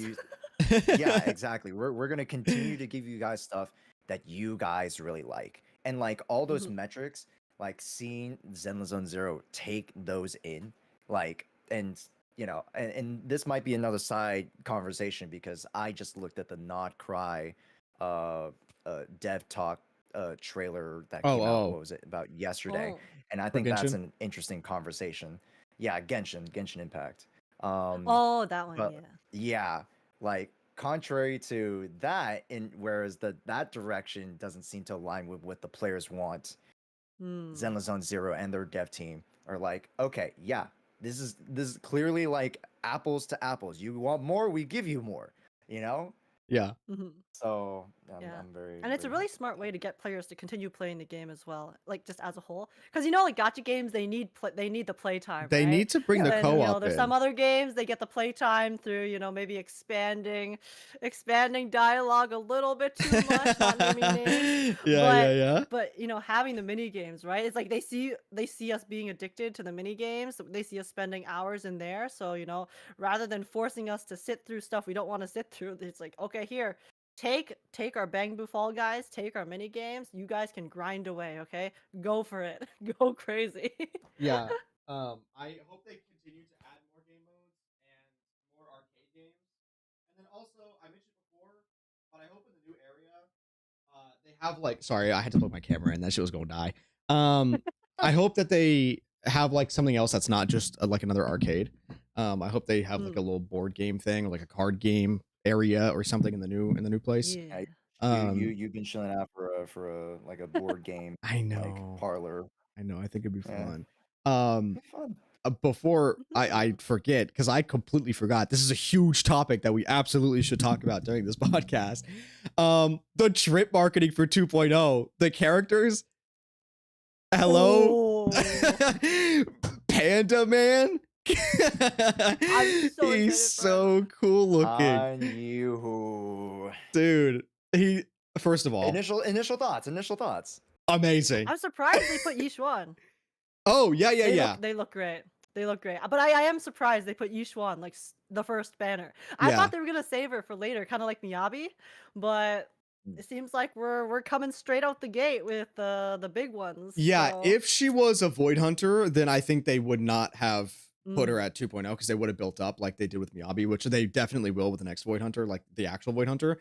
Mhm. She's her own rank, whatever it may be called. She had her own special logo. So whether it's Mystic or Grand Shifu, whatever, we'll see what it is when we actually get in game. But yeah, the fact that they're like adding in, I think it's cool that they're not afraid to add in a new element. Because or new element and class, actually. She's like a new element and a class. Which Yes. you guys know I don't look at leaks. I have no idea how that stuff works, Mhm. what it actually is. But the fact that they are introducing an entire new thing where they probably have to like really go in and add to game systems to have other skills and stuff like interact with the new like thing is a lot of work, which they already had a lot of work to do in 2.0. So I'm impressed that they didn't like, wait to do it later. Right. I will say though, I am incredibly surprised that Zhufufu is an S rank. I really thought she was gonna be an A rank, but after seeing the little like, I love her voice. She's such a cutie pie. She's really cute. And seeing the little like character quotes, like interactions. Did you see those for Zhufufu? Oh, I don't think I saw the. I actual am quotes going themselves. to pull up Yi Xuan's like quote for Zhufufu because it's so adorable. And I cannot wait to see them interact like on screen. It's like she's scared of Jufufu, no, or something like No, that. no. Well, she was joking about it, but it was she's like playing. Here it is. Yishuan said, "Do I always listen to what she says? Maybe. I mean, who dares to disobey this super scary tiger?" Which is really cute. That's like so fond. I know. So I'm really excited to see their interactions because I know it's gonna be like a mother-daughter like situation. And then we throw in yeah, Pan. yeah, It's probably gonna be like the funny uncle. Yes. It's gonna be such a funny little like goofy family dynamic. between them. Exactly. Yeah, because with Pan actually, I'm excited. I have another quote here. Was it for Pan or was it on Jufufu's? Let me see. You guys can keep talking while I find this. Nah, because my point was going to be kind of following like everything in terms of like meta stuff. So Mm, Oh, sorry. Yeah, Before yeah, I mean, while you search that though. Oh my god, can I? Sorry, can I go pee really quick? yes, you can go pee. Do you have your headphones on where you well- can still hear me? I can still Okay, hear. So I found it, so I'm gonna say it. It was on Pan's thing. It was Yi Xuan was saying that it took Zhufufu an hour to convince Pan that it was just water dripping from the Qingming bird's beak while it was dozing off and not like whatever he thought it was. So it's funny that Zhufufu had to spend an hour to convince this man of something. he's like, "Oh, I know. nuts." I'm really interested in seeing how they because with season 2 in the dev talk they mentioned that they really want to focus on character, like deeper character interactions and connections, Yeah. and not forgetting the old characters. They like specifically said they don't want to leave the old characters from season 1 in the past. They'll find ways to bring them in. Yeah. Which I think is going to be super interesting. How they'll do that? Probably just super simple stuff like Jane has a mission, right, in the Waifei Peninsula. Bellabog could have like a construction project that's in the Wi-Fi Peninsula. Just a bunch of easy ways to bring them back. But we've already talked about how like that's one of my favorite things about Zenless is the character interactions. Mhm. So the fact that they're Yeah. like focusing on that in season 2 makes me really excited, but also a little scared because they did say in season 1 storytelling was very lighthearted. Very weird to say. Because they said that it won't be Yeah, so lighthearted in season 2. yeah. Which, if you're telling me we're focusing on character connections and it's not going to be as lighthearted, what are we talking about here? Like, what's going to be happening? Yeah, I remember it was either a tweet or something, or it was either you mentioned it in a previous pod that like, oh yeah, lighthearted, but we had human trafficking, we had suicides, we Yep. like a Insurance bunch of stuff. So fraud, yeah, suicide, yeah, the organ trafficking.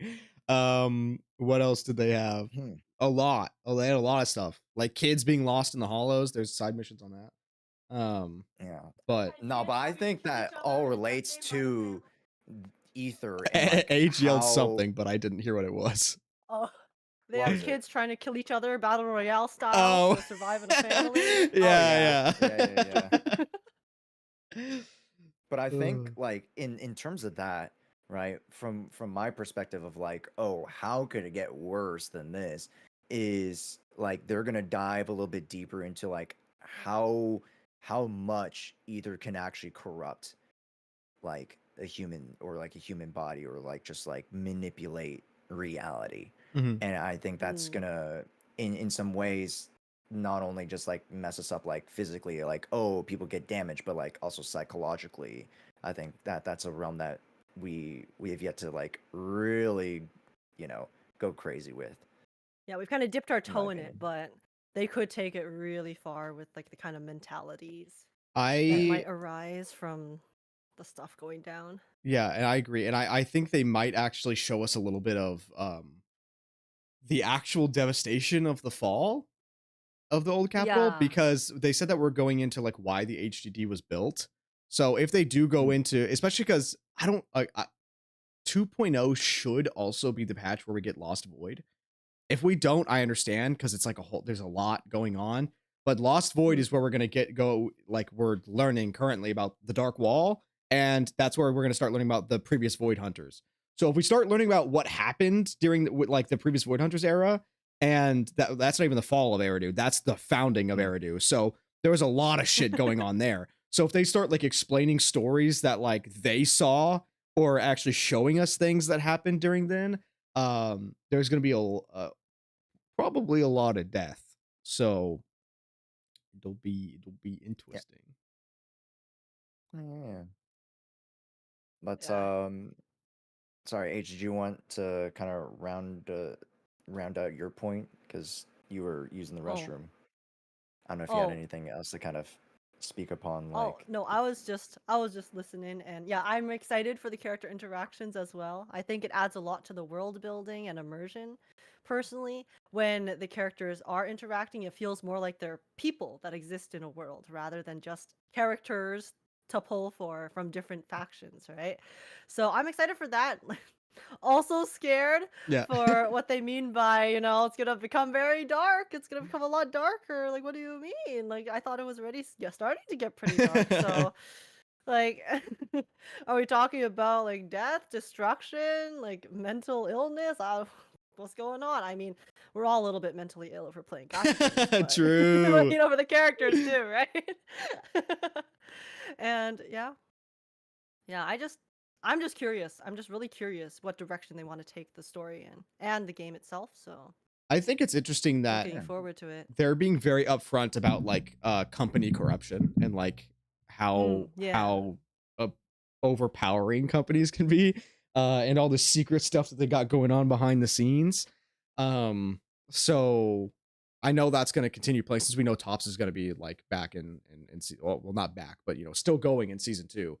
Mhm. I think it'll be interesting if they go into a lot more shady shit that Tops is actually doing behind the Mm, scenes. Yeah. yeah. I would like to see a lot more like direct involvement from some of the hire players at tops, right? Because so far they have been kind of vague. Like we have gotten an introduction to Edmund, but we still haven't really interacted with him that much. Yeah. We just kind of like have seen him existing in our peripherals while doing other stuff. So yeah, like once they bring in all of those big players or start introducing them into the story directly, like it's gonna be pretty scary. So Speaking I of think that's that, probably one of the reasons why they might actually go in a much darker route, because they want to really start taking it down the path of corruption and just how, I guess, disturbing it could be to see things happening in the game that you also know are happening in real life yeah. in a very like Yeah. real way too. So that in itself will be quite disturbing, I think. Yeah, besides seeing Yeah, so you got a more, point? but besides seeing more Edmund, we have seen an actual other tops person, and it was that really hot lady from Miyabi's teaser, or Miyabi's like little thing where she took down the hollow. The lady Oh with the yeah. feather earring, she was very hot. She was very attractive. So seeing her more would be cool. Yeah, she was like leading the meeting thingy. Yeah. And then she was like, "You can't do it." And then Miyabi was like, "Okay, bet." Oh, And she was like, "Please don't do it. Please don't That do it. I lady. really want to blow up the Shiyu pillar." Okay, yeah. Yeah. So Tariffs incoming. no, Oh, no. not the no. Eridu tariffs. Where are they even getting it from? Porcelain tariffs. No. Yeah, but Our Denny's are already in a dire situation. I know, true. I hope they. Well, actually, I feel like I haven't really had any Denny issues recently. I think it's fine. Like, I think when we were Josh, trying to are build you? all the characters. Oh, Josh. I mean, Josh is more into the, Josh the is like building actually meta, but, crying right now. Yeah, I'm a builder. I'm a builder. like I did run out of Denny's recently, so I do run into it sometimes. But it's a lot less bad than when the game first started, because there was so many more characters to pull for. Because now it's just like every patch, you know, you just like you build the new characters, and then it's a bit more chill. But I mean, Josh will definitely experience this a bit more than us, considering he does the building. Yeah. I mean, was it last podcast did we talk about like the anniversary and our anniversary expectations just a little bit? I think we Um, did. I think so. Yeah. I'll Yeah. And you know, I don't want to go into that conversation because I feel like we have other stuff still here that we want to address. But in terms of anniversary, I'm like, sure, the polls are great, yada yada. I don't care about drama. Give me some extra resources, because like Yeah. if you want us to continue to play the game, like Mhm. we gotta build and use these characters, right? Yeah. And that's something that's super underrated. I had a conversation with my chat about this. I'm like genuinely, if you're trying to promote these characters, sure, grabbing the characters is one thing, but like if we can't use them in the level of content that we're at, like if we don't have the proper drive to see, we don't have the W engine like at level 60, that takes at least 4 million Denny's Yeah. to get the character to at least level 50 out of 60, weapon 50 out of 60, core at least D or E, everything else, like it adds up a lot. So I'm really hoping that aside from like 2.0 content, of course, we're gonna get hopefully a larger region, more events, more quests to do, because I think that's also why people are running out as well, because we're done with like the core region of sorts, as far as Sixth Street and Luminous City, and we are running out of actual just mainstay permanent quests to do. This new 2.0 region should have more stuff. Yeah. But it would be nice as well as if we just got a few extra million Denny's thrown at us. Yeah, I mean, they've done it before. They did it with Haramasa. They gave us like all the materials to get him up to level 50. So they could do that There you again. go. That would be And cool. they probably want to get more new players too for the anniversary. Usually those are like the big patches for them to recruit. So if new players are coming to the game, they're going to need lots of rewards to start building their characters, because yeah, it's like still bad now, like as a player, but when we first started, it was so bad building characters, because there's so many characters to build. When you Right. first Yeah, start, right? that's fair. That's fair. I feel like the Denny thing is a problem, or could still be a problem. I actually don't feel like the drive disc thing is as bad as it is in other games. Because 'Cause they like have the- they Yeah, yeah. You give have the us music the shop. not only do we have the music shop, but they don't like gatekeep the tuning calipers. They give Mm. us one in the end game like shop that resets. They give us one like almost every event completion. We get one. Yeah. We get one in the battle pass, right? We're like, Mhm. don't you like only get it in the battle pass in Star Rail? Like the comparison to the tuning caliper, where you just No, you choose the get them main from stat. some events as Do well. you? You can get MOC and yeah. Oh, can you? Yeah, Okay, and okay. some events. Yeah. I'm coming back, I so get I your did- point. No, I did. Genshin was bad. No, Genshin just started to add that stuff a little bit more. Yeah. But no. To your point, yeah, like Zenless Zero is from the previous titles has started the gate out with all that stuff. So you are right. And we have the Victoria housekeeping Zenless- coupons, Mm. which let you like Those, auto yeah. clear the thing for drive discs. Yeah, because the drive discs in general in Zenless are a lot more flexible compared to Genshin and Star Rail as well. Because those, it's like you need the 4-piece and then you need the 2-piece. But in Zenless, you can mix and match Mhm. amongst the 6 pieces. So then, if you get like a really good piece for like the two set, you can then just fill out the rest with the other set, right? Yeah. Rather than Mhm. being forced to lock into like these 4 pieces have to be this set, and then these 2 pieces have to be this set with these like specific stats. So that also helps quite a bit with, I think, building characters, because then the mix and match, Yeah. flexibility, you can throw a hodgepodge a bit more. But yeah, on the side Yeah. quest note though, yeah, I think it'd be really nice if in 2.0, because I still have a huge backlog of side quests to do, so but I have heard a lot of other people's opinions about how they wish that it would be nice if they could add more side quests in, like actual, like with the NPCs where you get to like spend some Yeah. time doing these side stories. Like they had a lot of those on launch, but then I don't, as far as I'm aware, please correct me if I'm wrong, I don't think they've really added new side quests to the game really since the beginning. Like apart from maybe like 1 or 2 here and there. So They I think They did. They you are have. right. They've added like one. Okay, so one point, or the outer ring had a good bit. And by a good bit, I Right. mean Okay, like okay. it had like 3 or 4, I think. I think okay, okay. 1.3 added like 1. 1.4 added like 2. But the ones that they do add are not nearly as in depth. Except that one, chat. Oh my god, I love Venus. I love Venus so much. She's my favorite. I love that quest. That quest was really good. It was actually like a long one, and it brought my goat Kami North back into play. We better see Kami North in the YIPPIEEEE Peninsula, or I'm gonna be sad.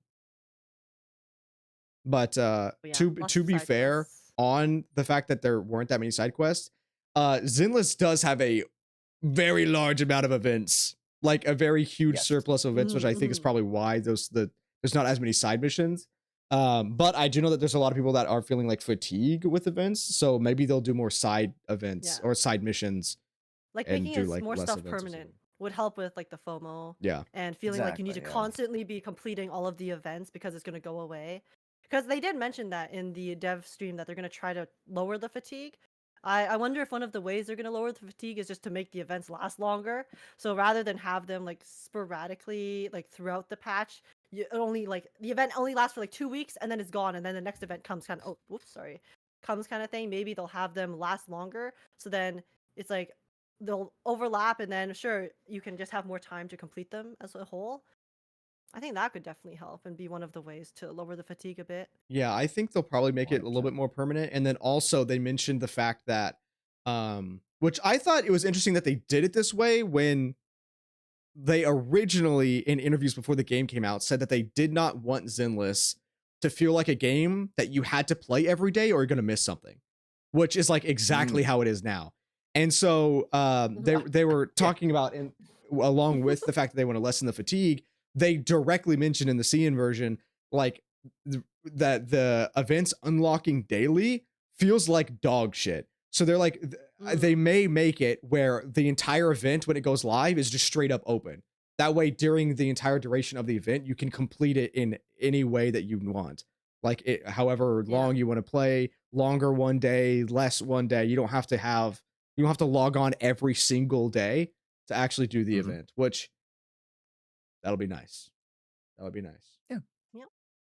Agreed. Yeah, because the dailies themselves don't take that long. No, Like, they take 5 Zenless seconds. is like one of the fastest dailies, literally 5 seconds. If you want to spend your energy, then maybe like an extra 2 minutes. But as a whole, yeah, if they just figure out the event situation, I think that would make it feel a lot better Mhm. for a lot of people. Because then it's not a chore anymore, right? It doesn't feel as much like a chore. Then you can just enjoy the game at your own pace when you have time during the patch. Exactly. So And did you guys have any more points that you guys wanted to touch up on?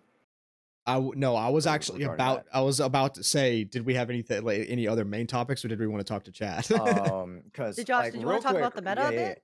yeah, because just to touch upon it as a prelude, hopefully to the next podcast. By the time we host the next podcast, hopefully we should have a lot more information on the characters.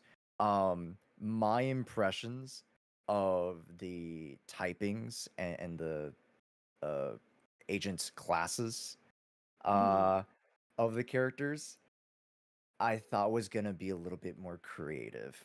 For those who've been following the meta, and you know, two of you have also seen the drip marketing. We see Yixuan as a new type of agent class and a new subtype of elements. Mhm. I assume it, just like how Miyabi's frost looks like the ice, it kind of looks diamondy, so we could see a subclass ether.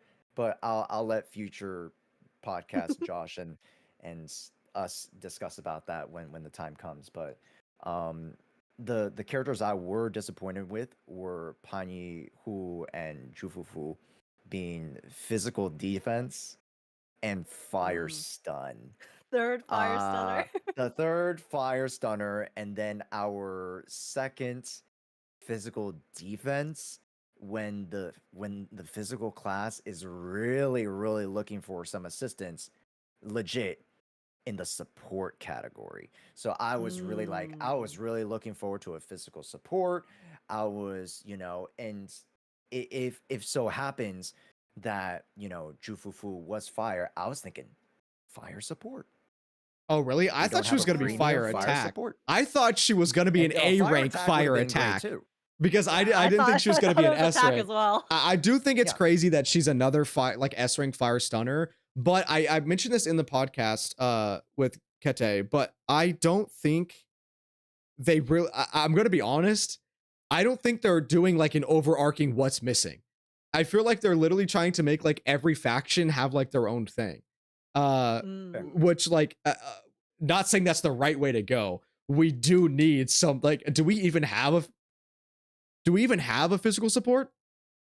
Nope. Okay, so like great example. You're right, great example. It does need some help. Yeah, having an actual physical support would be nice. Where's that? How are we a year? I just realized that. How are we a year in and don't have a single physical support? That's crazy. Yeah. And to your point though, they don't need to cover that now. But hopefully down in 2.3, 4, 5, 6, we kind of round out the cast so that we can actually fill in the type chart here. Right. Class elements.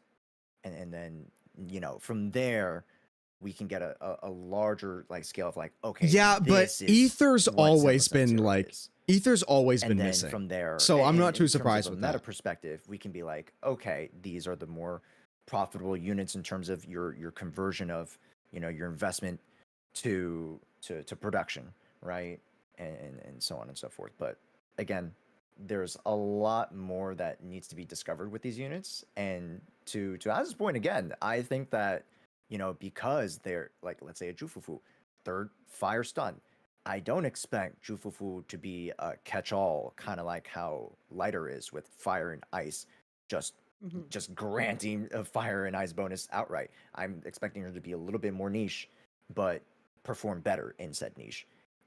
So see. I'll let the future Josh and future podcasts us talk about. Yeah, so. That's a good point. Yeah, good topic. Yeah. Senpai says, I want to physically support Yanagi. Does that count? Real. Yes, that counts. I mean, hey. That does Fill out count. the roster. Oh, Um, the roster. but yeah, did anyone else have Regular any like list. main topics, or did we want to ask chat if they have anything they want to talk about? Do we want to circle back to like some stuff in terms of catch up? Because I do want to also circle back and congratulate Yes.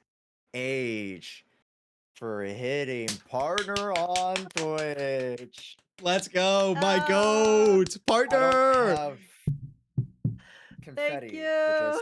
in post. Let's. you have the little check mark. I do. I feel so official now. Yeah, Yeah. it was really cool. I mean, it still is really cool, but I'm saying in the past It tense. was cool. It's lame now. Yeah, it was cool for one day, but that I'm was over so it now. last week. It's like winning your 50-50. You won, and then you're like, okay, now what's up? Like, Yeah. Yeah. But no, like, speak to your journey a little bit with getting partner, because it's quite difficult to get partner, I think. Yes, and while you do that, I'll be right these back. days. Yeah. Yeah. Well, I mean, I've been streaming for a very long time, and then I didn't start like actually doing content, like posting videos and stuff, which is what you really need to grow, until around I think a year and a half ago now. So it's just been really cool. It's been a really cool journey, and because I've been trying to hit partner for a while actually, because I just wanted the check mark. I just wanted to have it, and then if after I get the check mark I fucking fall off the face of the earth, then unlucky. But Unlucky. yeah. No, because this is my second time applying. The first time, I think I applied sometime in 2024. I don't remember. But I hit the requirements technically. Technically, I hit the requirements, but they still rejected me. So I was like, damn it, I expected them to do it again this time. But no, I've just been really, really grateful to everyone who's been watching me, because I feel like I honestly feel like I've just been doing the same thing since I started streaming, which is I play the game and I act like the court jester for chat to laugh at. So so it's very bizarre to know that there's so many of you guys who are watching this and who just like watch me in general. And also I am very, very grateful and owe a lot to Josh and Az and a lot of other content creators who have reached out to me to help me be more social, because I've been a big loner for a very long time. Like Josh, you're actually one of the first people who reached out to me to invite me to a collab, like the very first the quiz tournament that we had way back when. Oh yeah, that was like That wasn't primarily initially it was for Genshin, yeah, but yeah. we extended it to Variety Gotcha at that point. But yeah. Yeah. But yeah, the first time I got that message from you, I was honestly so shocked, because I was like, really? You want me to be on your event? I'm so honored. I mean, I still am honored, don't get me wrong. But it meant a lot to me, because up until then I was just, I'm just kind of being a loner by myself, and it really has inspired me quite a bit. I've told you this already, to both of you, Josh and Az, but watching both of you guys and the content that you do, and especially how you guys always work so hard to create these events and content that basically uplifts other creators as well and brings the community together, it really inspires me to want to do better as a content creator, branch out from just doing reactions, just gooning, and actually do, like make fun videos, and also hopefully in the future be able to, organize some community stuff to really bring everyone together as well. So I'm just really glad to be here, okay? That you're so wholesome. That was very I'm sorry. cute. I'm really when I start expressing my feelings, I You just get gotta let it all out. I Yeah, like no. go down. I just keep going down my cordy route. But yeah, no, I really do look up to you guys a lot, and I am just really glad to be here all the time and to do this podcast with you guys, and to just be able to talk to you guys and have you guys as my friends, and to the chat for also being so welcoming to me in general as well. It has really, really mean a lot. So Big heart. Oh. The Big goat. heart. The goat. Yeah, no, your content is amazing. So I thank you. I don't know why you look up to me, but thank you. But I do look up to your content. I am always very impressed at how you are able to keep up with so many games. Like I literally only play Yeah. Zenless. Like I locked in and only did Zenless for a while. And left Honkai Star Rail. I have no idea how you do so many games so consistently. And it's always very, very impressive. Like I have your notifs on, and so every time you post a video, I'm like, how is she getting these out so fast? Like, what the hell is going on? So yeah, My no, sus you're ass title. yeah, I'm like, yes. Very good, very good. So yeah, no, I definitely look up to your content as well. So keep it up, keep up the great work. Very, very deserved. Aw, Partner goat. my heart, bro. I will not cry for the clip. I will not cry for the clip. Chat, you cannot. You won't get me. You won't get me. Chat. Our next goal, we need to get as partner. Like legit as. Oh. You have numbers in total that could get you partner. So we just gotta get if you guys are To watching be on fair. the YouTube side, you better open up a Twitch tab. Come on now. First of all, Open up the thank Twitch you. tab. We gotta farm. I will say in defense, I did not multi-stream for a long time. Like I did kind of neglect Twitch for a long. I just figured out how to properly raid. So like I am raiding people now. So that's cool. But yeah, the Twitch, my YouTube side is definitely where like 90% of my viewership comes from. And I'm always glad. I'm so sorry, YouTube, that you guys don't get thrown into the chat whenever we merge on streams like this. Still love you. In fact, I think right Mhm. now my thing is bugged out and YouTube chat isn't even showing. So sorry about that. But it happens on my thing. So yeah, hopefully they'll find a way. Can Twitch and YouTube just like kiss? Like, what are they doing? Like, why can we get like enemies to lovers arc? Like, what's Enemies happening? Like, what's happening here? Can we just merge and like all be happy together? I don't know. Yeah, Nah, everyone but go follow Az on Twitch. That's right. We gotta go gotta get follow Az on those- Twitch. Those numbers Thank you. Also, And I am then getting a lot once of follows. Az gets Thank partnered you. this year, we can all go to TwitchCon. Oh, Oh, true. I didn't even That's think why, about too. that. True. TwitchCon Yeah. would be pretty cool. mhm. Also, not to thank you, first of all, for saying the Twitch thing. I'm going to tell chat because I thought it was funny on Twitter. If you guys did see, I did make a bet today on Twitter that if I get to 20K subs on YouTube by the end of the year, I'll cosplay Trigger.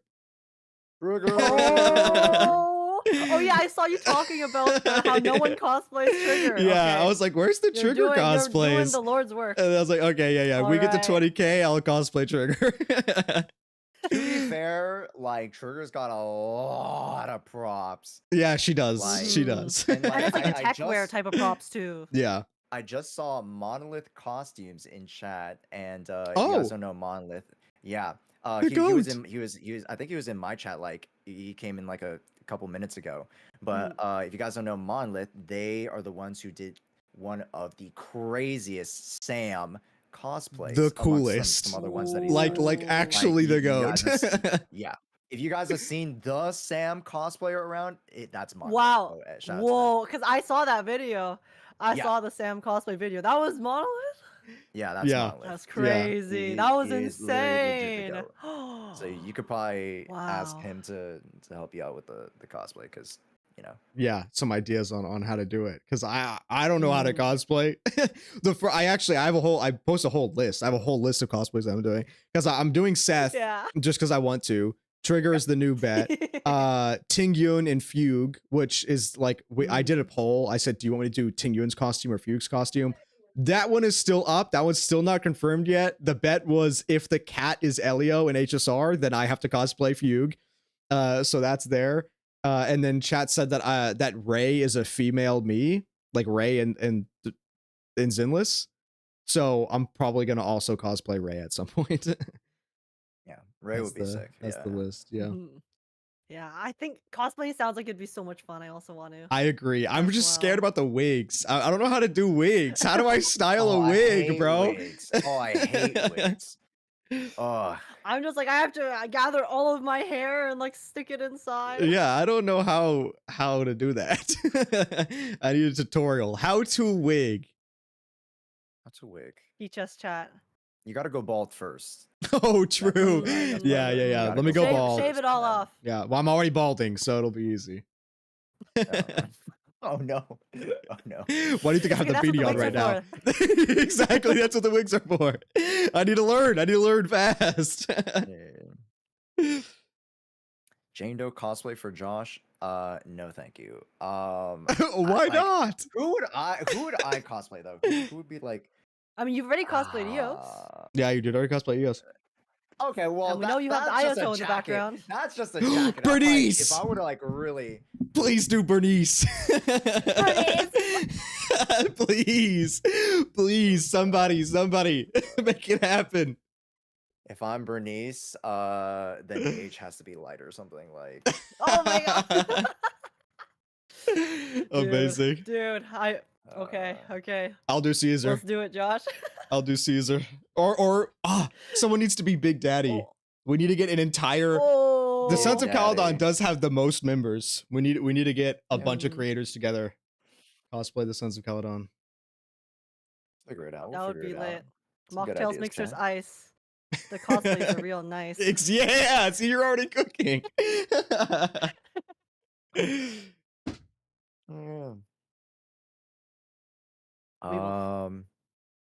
We We'll put it on Yeah. the list. Okay. What else we got to talk about?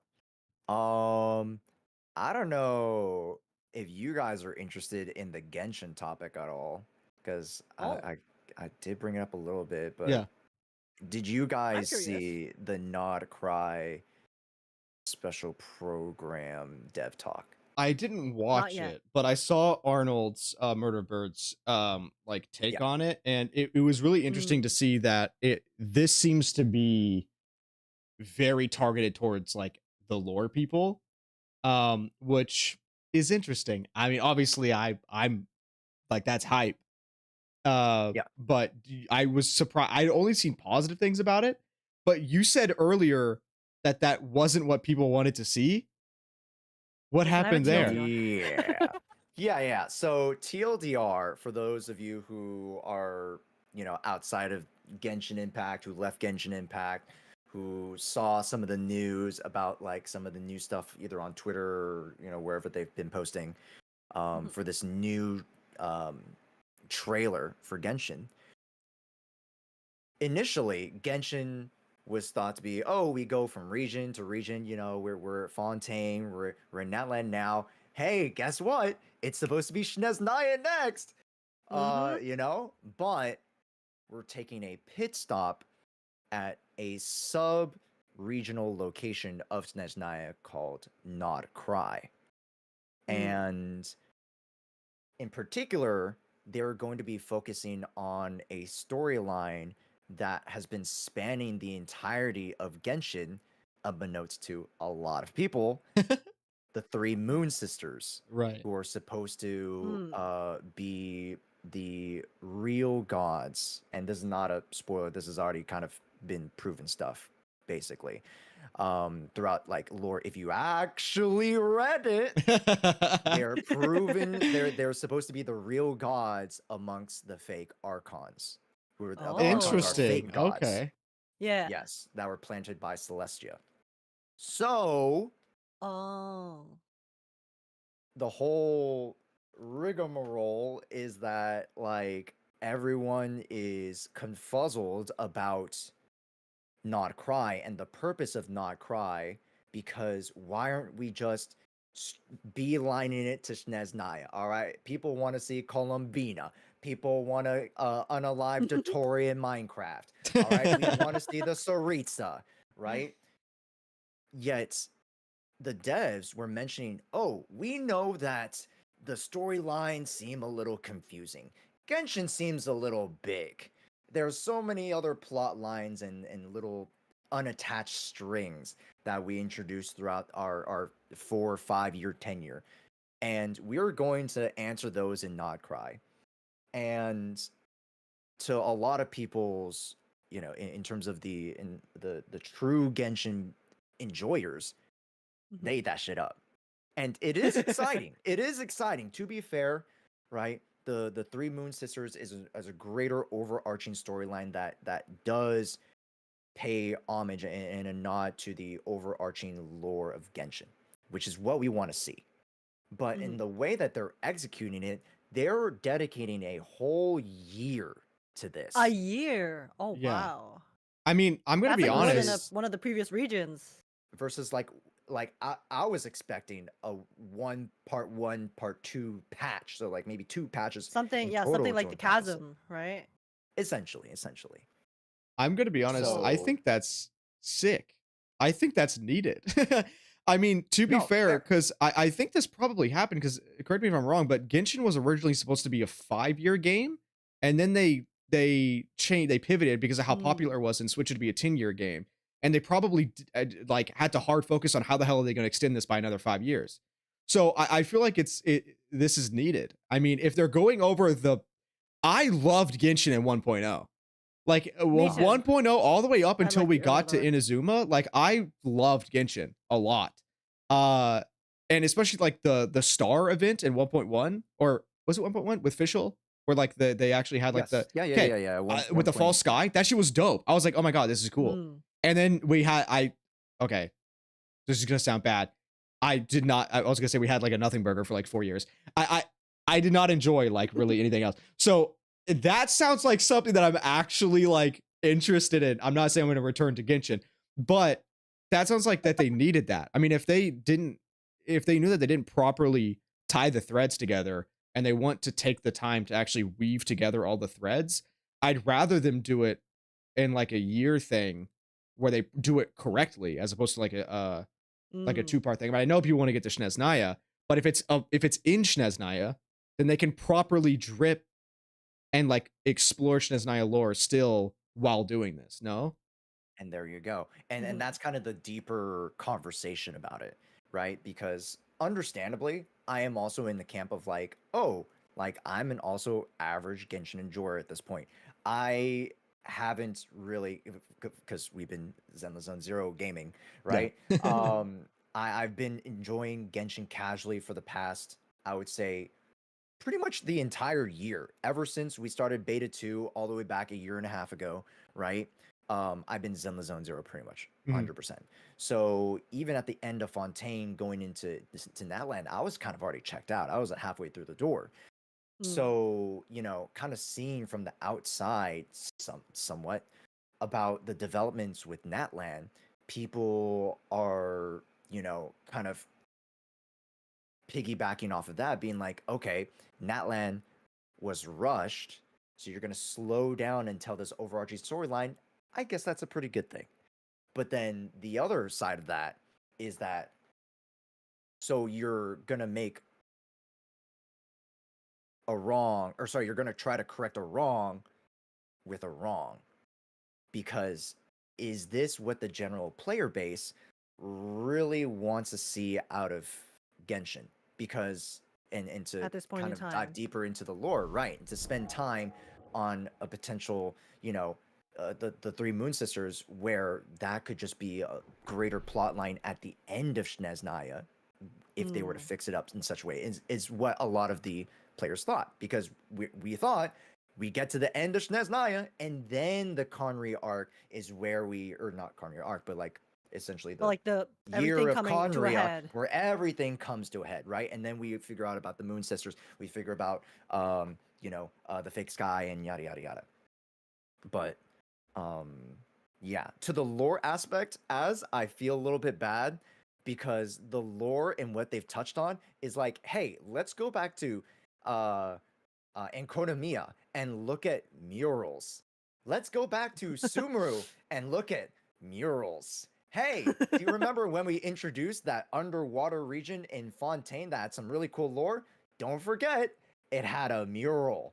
And like, we're going to go and, you know, presumably touch up on these areas within each of the returning regions that we go to, and then kind of circle back as Not Cries Mhm. our central point. So, Okay. um, So they like directly Yeah. said that you'll basically be using that as like a hub and you're just revisiting all the areas? kind of, but then there's an overarching lore about the peoples of Nod Cry, but we are going to learn more about it through visiting older regions potentially. I mean, as long as Nodcry, okay, this is coming from a perspective of somebody who has not played Genshin in a very long time. But as Yeah. to me, as long as the Nodcry area is unique and is not just a small little hub and actually has its own thing, and you still have like small little, diversions where you or you divert your path to the other uh Mhm. regions, I still think that's interesting. Like, I think that's cool. The fact that they're trying to tie in the interesting and big lore questions to me sounds sick. So you said that that's not what people Yeah. want. I'm curious. Isn't Genshin supposed to be the story game? Why do they not want the story? Or like, I understand they want to get to Well, Snezhnaya, but if you uh, if like think of it, if Natlin was Well, rushed and the most hyped place is Snezhnaya, why would you not want the extra time to have Snezhnaya be written correctly? I because we were I feel like expecting it to already be written right, mhm. if that makes sense. I mean, okay, okay, Because that's yeah, fair. from the That's fair. perspective, yeah. So in that land, bro, the story has been, there's some good points, right?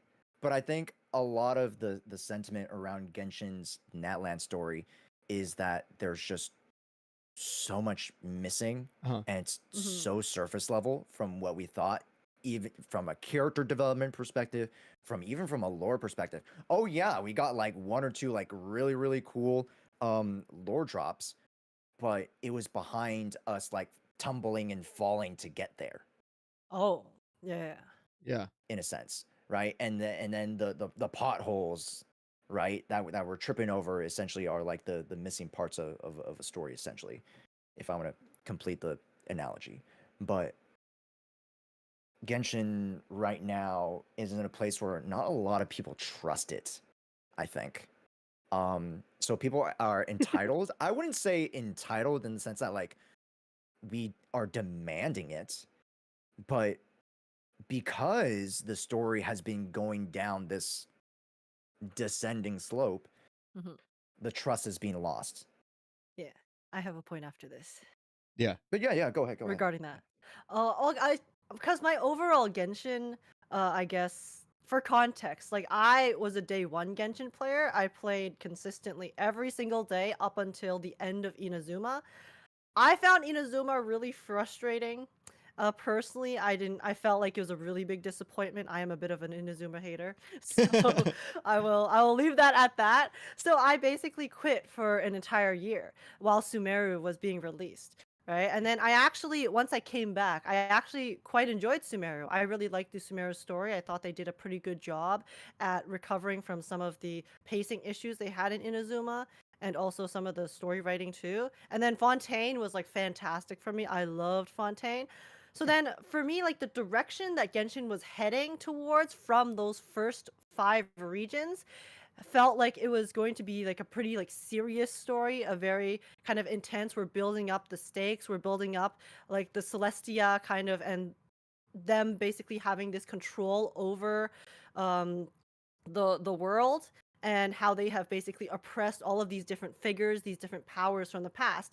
And then next region we're going to, they teased at the end was I know this is you've probably heard this a lot as a Genshin player, and it's a very like I have the very regular complaint of it seemed like we were going to go to the next region, which was a war-torn region with dragons. That was the wording they used to describe it. And then, you know, the aesthetic, the kind of like, overall direction Natlan took for me was just so completely opposite from what I expected the story to head towards. So then Natlan as a whole has just been very uninteresting to me. And I guess, like, in a sense, I personally lost a lot of my trust in the direction of Genshin as a game and for the plot because of the fact that they took Natlan in that direction. I understand. I know that the story itself, it's like, oh, there's death, there are a lot of like dark things happening. But still, like aesthetically, and overall, like the way the story was written, because I have seen the story, okay? I have like seen what's happened in the story. So I know what happens. It's still really not exactly what I wanted from Natlan as a whole. So then hearing about this Nodcry stuff, to me, actually sounds quite appealing because it kind of seems like they might be heading back towards the direction of, okay, we kind of like went a little bit crazy in Natlan, and I do think there are a lot of things in Natlan that are basically retconning a lot of stuff that they were building up before as well. I won't get into that too much, but it kind of seems like they are like starting, like maybe taking a step back and being like, okay, let's go back to some of the roots that we have been building. I personally did not really see any of this Three Moon stuff because I guess I didn't keep up with a lot of the lore in some of the more like recent patches prior to Natlan, but I kind of like the idea of them taking a step back to kind of take a break from, I guess, the direction that they were heading towards by like doing Natlan and everything they did there, and then coming back to some of the overarching themes.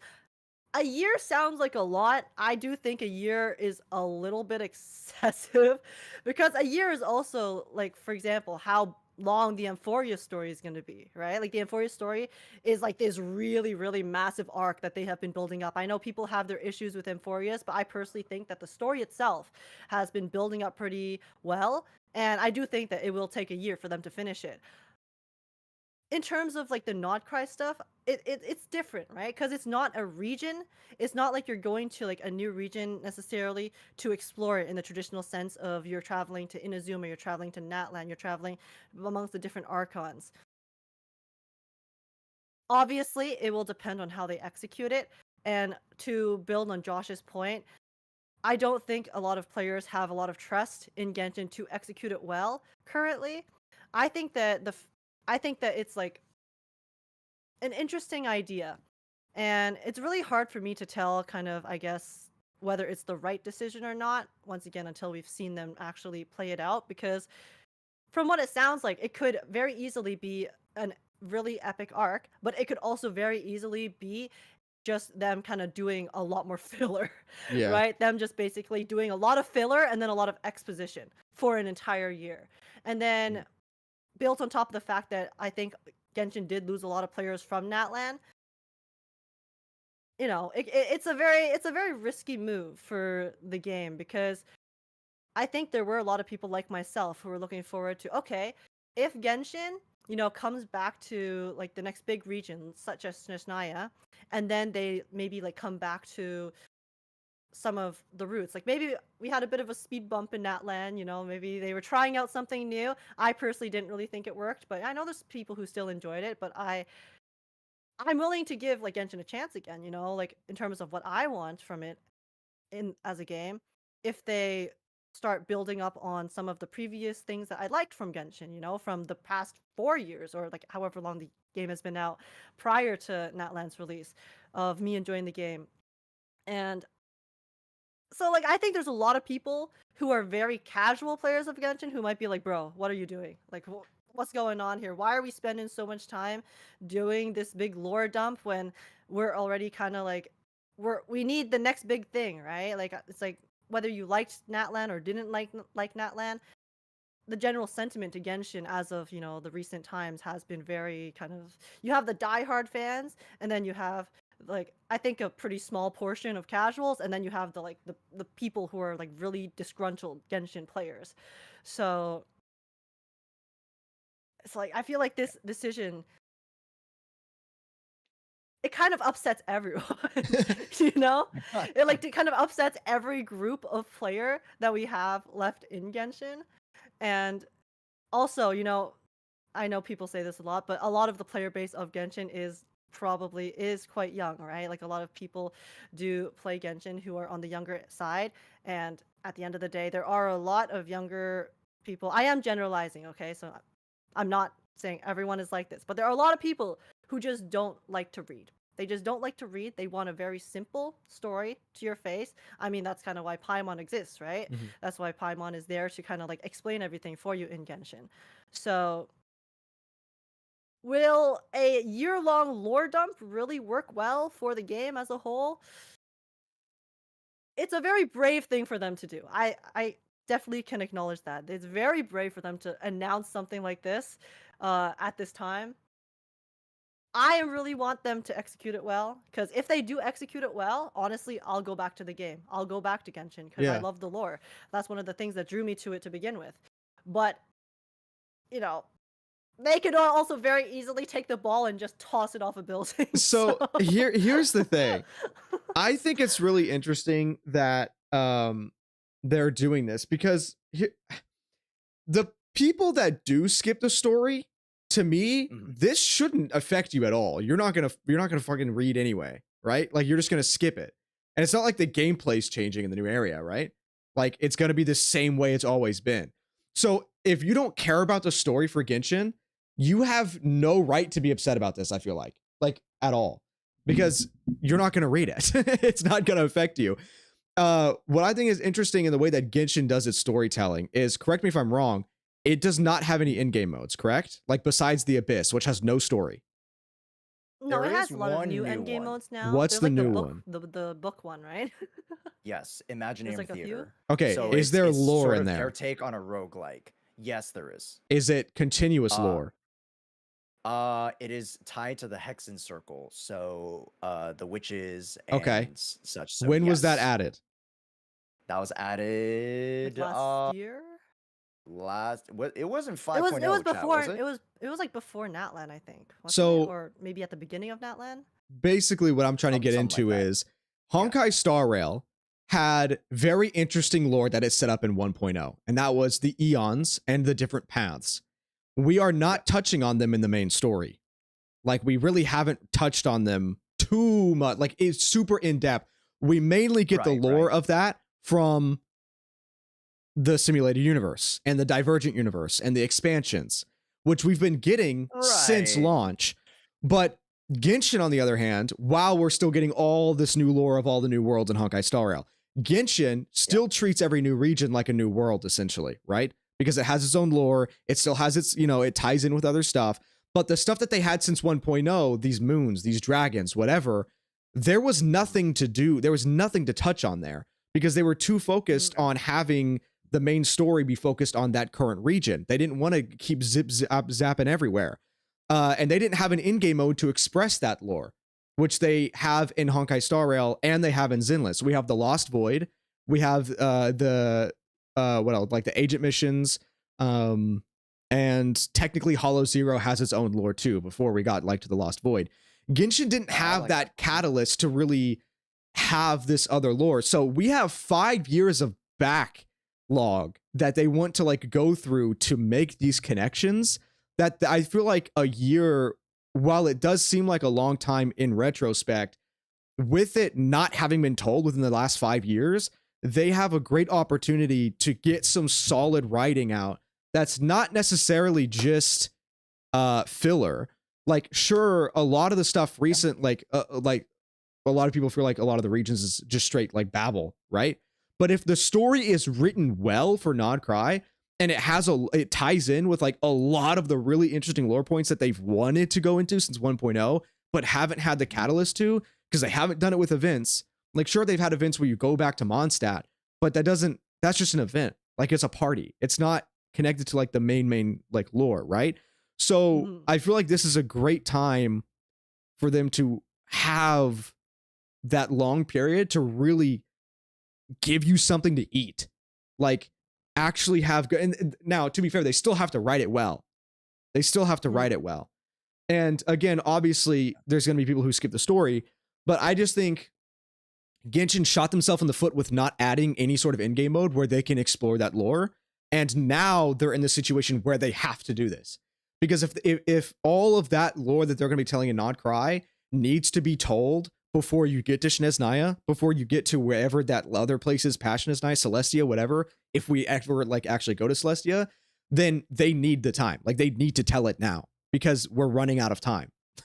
we're not running out of time. We're like halfway through. It's technically through its life cycle that they want, right? We're 5 years in. But like, if they have another 5 years that they need to connect this lore to, they need to have this dedicated time slot to do so. And I understand Genshin's writing is ass, but I and I know they've lost a lot of faith. And to be fair, that was just a general thing. A lot of people think that Genshin's writing is good. A lot of people think it's ass. It's your own opinion. But if overall they've lost a lot of the faith from the community, now I think it's weird that it's getting a lot of backlash, that people have wanted these topics to be brought up, right? Like, these are the interesting topics. People have been wondering, where are the answers to this? Like, where, right? No? Is it not? What do they, okay, answer me this then. What does Genshin play? What do Genshin players want to see from the story?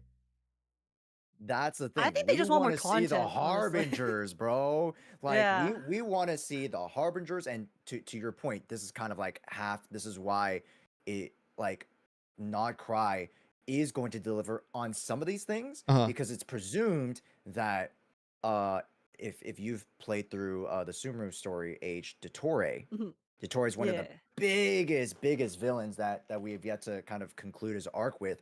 That He's piece of supposed to shit. show up in Not Cry, supposedly. I don't know if it's true or not, or one of the storylines is supposed to include Dottore, so we could actually see Dottore in Not Cry before we actually go to SNES Night itself. So, you know, in particular with the lore, the three Moon Sisters, you take a look at Arnold, you know, Murder Birds, you take a look at you know, the Minsleys, the Brands, they're like, yeah, we finally get them. And then everybody else is like, who the heck are these? What the heck is a three Moon Sister? Although, again, if you've been paying attention to the lore, they've been teasing this stuff for years. It's been in the lore, it's been in books, it's been in quests, it's been in It can't be in books. That's the thing. It can't just be in books.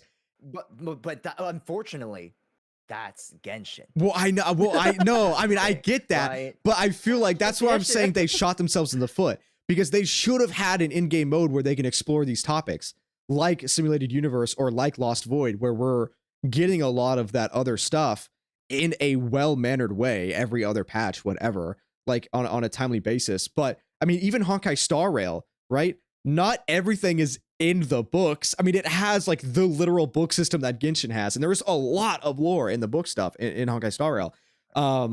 But I feel like if it was so important to the lore that they need to dedicate like an entire year to, it should not have just been in the readable books.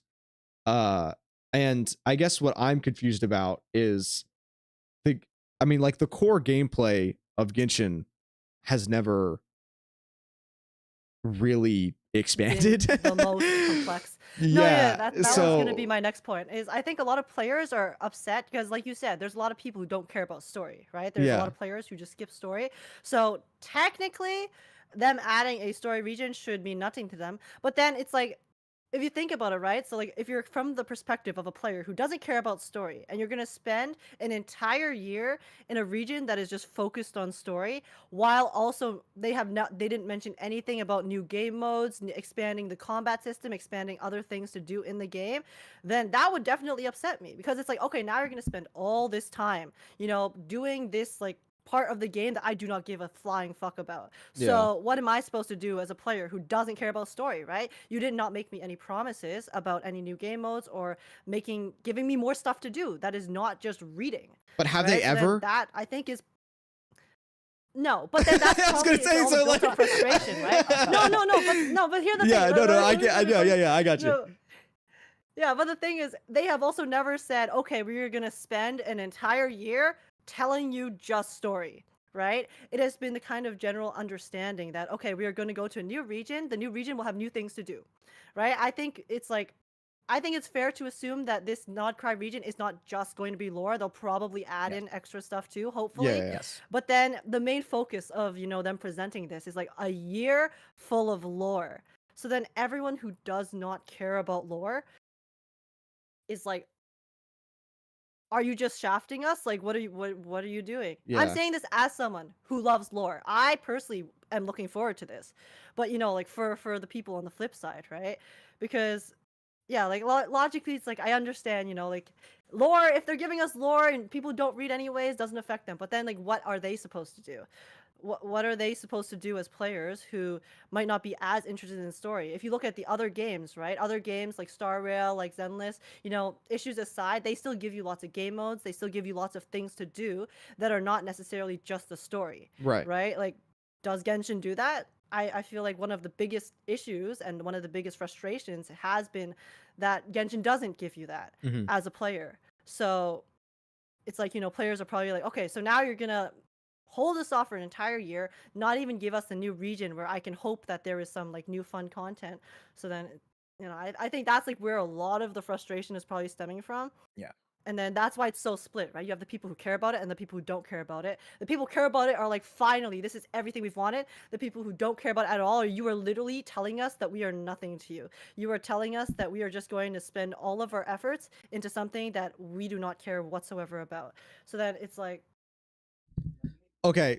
like No, no one's united. I totally see that. So I think one big oversight that I had during all my rants there was when I was thinking of gameplay, I was not thinking of exploration. And so chat is right. Like, Mm. have they said how big this region is? Because yeah, I mean, a lot of people do only play Genshin legitimately as like exploration. So how big is this area? They have not said anything at all, but it is teased that they are working on like a bunch, like they showed panels and stuff like that. They didn't obviously show a whole teaser area, but they Mm. showed concept arts and stuff like that. So we can assume that it's maybe even half the size of a regular region. I don't think it's going to be a whole region. If it is a whole region, hey, you know, maybe it could, you know, beget more, you know, exploration and that stuff, which would be good. Which would be good, right? But assuming that like their idea or the concept is that like, oh, we could be revisiting other, you know, past regions and such to like discover lore and then circle back over here, you know, XYZ, yada yada yada. I think it's going to be a little bit more smaller potentially, Yeah, so that's what I was but about to. we'll So see. yeah, Mr. Global Passive said if it's lore focused, it should be big as fuck. No, with a lot of different areas to explore, different stories. But if it's how Josh is saying, where if you're supposed to go to the murals of different areas, then like you're Well, not that's only really. like one Well, aspect of it. right, I don't right. know if But it's if you actually are yeah, going yeah, yeah. back to the different regions, like if that's like a whole point of this is you're going like looping back through, then people have already explored that. So they're not going to feel like that's like they're not going to see that as new content, especially if like the stuff that they're looping back to isn't a new area into the new region and it's just like, oh, go here and recheck this thing. Then I can definitely understand 100% the frustration from the exploration like like group. So yeah, I mean, I feel like, is this like the first dev talk that they've had in a long time? Like straight up, just Yeah, like what you just see. actually. Oh, Okay, really? so here's the thing. Yeah, I Okay. mean, they have their like special programs of like, oh, Mhm. here's the new region, like, you know, those type of dev talks, like every, you know. But Yeah. this is like a special dev talk that we Mm. we haven't really gone from Genshin in who knows how long. So Um, sorry, I'm not trying to cut you off, but in my no, no. mind, if we are now halfway through the life cycle of Genshin, if they want it to last 10 years and it has now been 5 years, and now everyone is like starting to get really frustrated and start leaving because of Natlan, I feel like now Josh is a little low. Okay, I'll turn Josh up. Oh wait, I have to do it from here. I feel like now is a perfect time. Well, I guess this leads in with like it being really long for it taking a year. But if they want people to stay with Genshin, I understand not a lot of people want in-game modes, but they do need new game modes. Like they do need new stuff. They can't just be doing the same thing that they've been doing. Yeah. And the fact that we're actually able to see the dev talk now, I feel like they are realizing that they actually need to listen to the players now. Like if they want to go that other 5 years, then they need to start Yeah. implementing shit that people have been wanting. Which in this case, this is going to be targeting the lore side, which I guess, yes, that's a huge dub for the lore people, but for everyone else, it may seem like a big L. But if now that that's like tied up, and now they had that extra work on Snezhnaya, then when Snezhnaya finally launches, then that other group is going to have a huge feast of like, now we actually have this whole new area, all this new content that they had extra time to work on, and maybe they could actually add new game modes, like whatever. I think it's overall, I think it's interesting. Now, like, I thought this was just going to be like a big dub all around, but I can understand the points of the frustration for a lot of the players. But I think if the devs are actually trying to talk to the community now and try to get stuff like done, then this is the start of sure. something that they need to do. So, Yeah. like, I understand a lot of people may leave because they don't like, they're not interested in this not cry stuff or like the lore or whatever, and they want new areas to explore. Honestly, dude, a year off may help you. Because by the time you come back, not only will you have a lot of stuff to do, but then you'll have the actual Snezhnaya to like go through. And it'll feel like a new game again, probably. But yeah, I mean, I think as long as this is the start of something new, then I think it's weird to start yelling at the devs about doing it. No, I honestly like I said, I personally am really excited for it. I was just earlier, sorry, I like started yelling. Oh no, you're good. I was just trying to like maybe like look at it from both sides too. Yeah. But yeah, like for me, I think that it'd be really cool because like you said, they're probably going back to the old regions if they can expand on the previous regions, the regions that we love so much from before, right? The ones that we haven't visited in so long. I don't know if they're gonna make new like full maps or whatnot, but maybe they could expand like small sections of the map, right? Small sections of the map when you go back to find out new lore things, or maybe they could add underground regions to some of the older areas, right? Since they started doing underground regions in Sumeru, I think that was like the first time they started doing like underground. We had the Like chasm right real, before like, the Sumeru, right? Yeah, like real underground maps. So I think this is like a really good opportunity for them to be able to implement that into even older regions that they already have put into play. And that would be a nice way for them to incorporate, new maps so then people don't feel like they're just re-exploring the same thing, giving us new lore. And then also obviously the new Nodcry map as well, depending on the size of it. I personally think that it should be, if you're spending a year on Nodcry, I think it should be at the very least the size of a new region. Personally, That's fair. Because you're spending a lot of time in Nodcry. If it's like super tiny and then you're spending most of your time like elsewhere, then it's kind of like it would make it feel a lot more like, okay, what are we doing? Like they're just talking to us rather than giving us more stuff to do. But yeah, like I personally think that this is an amazing change. Because this has gotten me interested in Genshin again. This is what I wanted. I wanted them to return to some of the previous things that they were building up, some of the previous types of stories that they wanted to actually overarching regarding like Celestia and like the real gods versus Celestia. Who exactly is Celestia and their role in the world? Like, what is Teyvat? Is it real or is it not? They've teased that the sky is fake since like 1.1, and then they like haven't really fully given us an answer for that since then. I don't know if they'll give us the answer in Nodcry. I think they'll give us the answer at the end, but yeah, and then like you said, there's also a lot of room for them to build up Snezhnaya as well. Like, I personally think one of the good things about Fontaine and Sumeru was I liked the build up. There were still parts of them that were kind of like a bit pointless, but when the writers take their time to build up the story, I think that it can, I like the build up, okay? I like the build up. I know a lot of people don't like the build up. I personally, that I can have a very high tolerance for much longer stories when the content in the story that we are receiving is actually relevant and important. Right. So if Nodcry is overall relevant, someone mentioned that they might be actually showing multiple, Fatui Harbingers in Nodcry 2. That would be amazing. It gives us a chance to build up the Fatui Harbingers, the remaining ones. There's still so many Fatui, right? There's so many Harbingers left that we haven't really seen.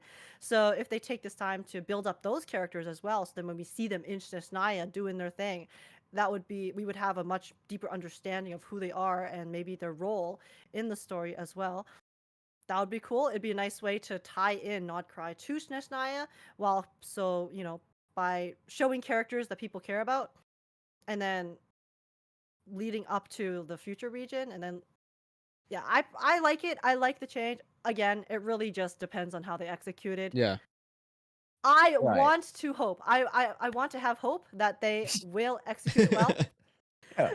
I am kind of like, I really don't know. I really don't know. Yeah. At one point in the past, if you asked me this right after Fontaine, I'd be like, they're going to slap Natlan. Everything past Fontaine is going to be fucking amazing.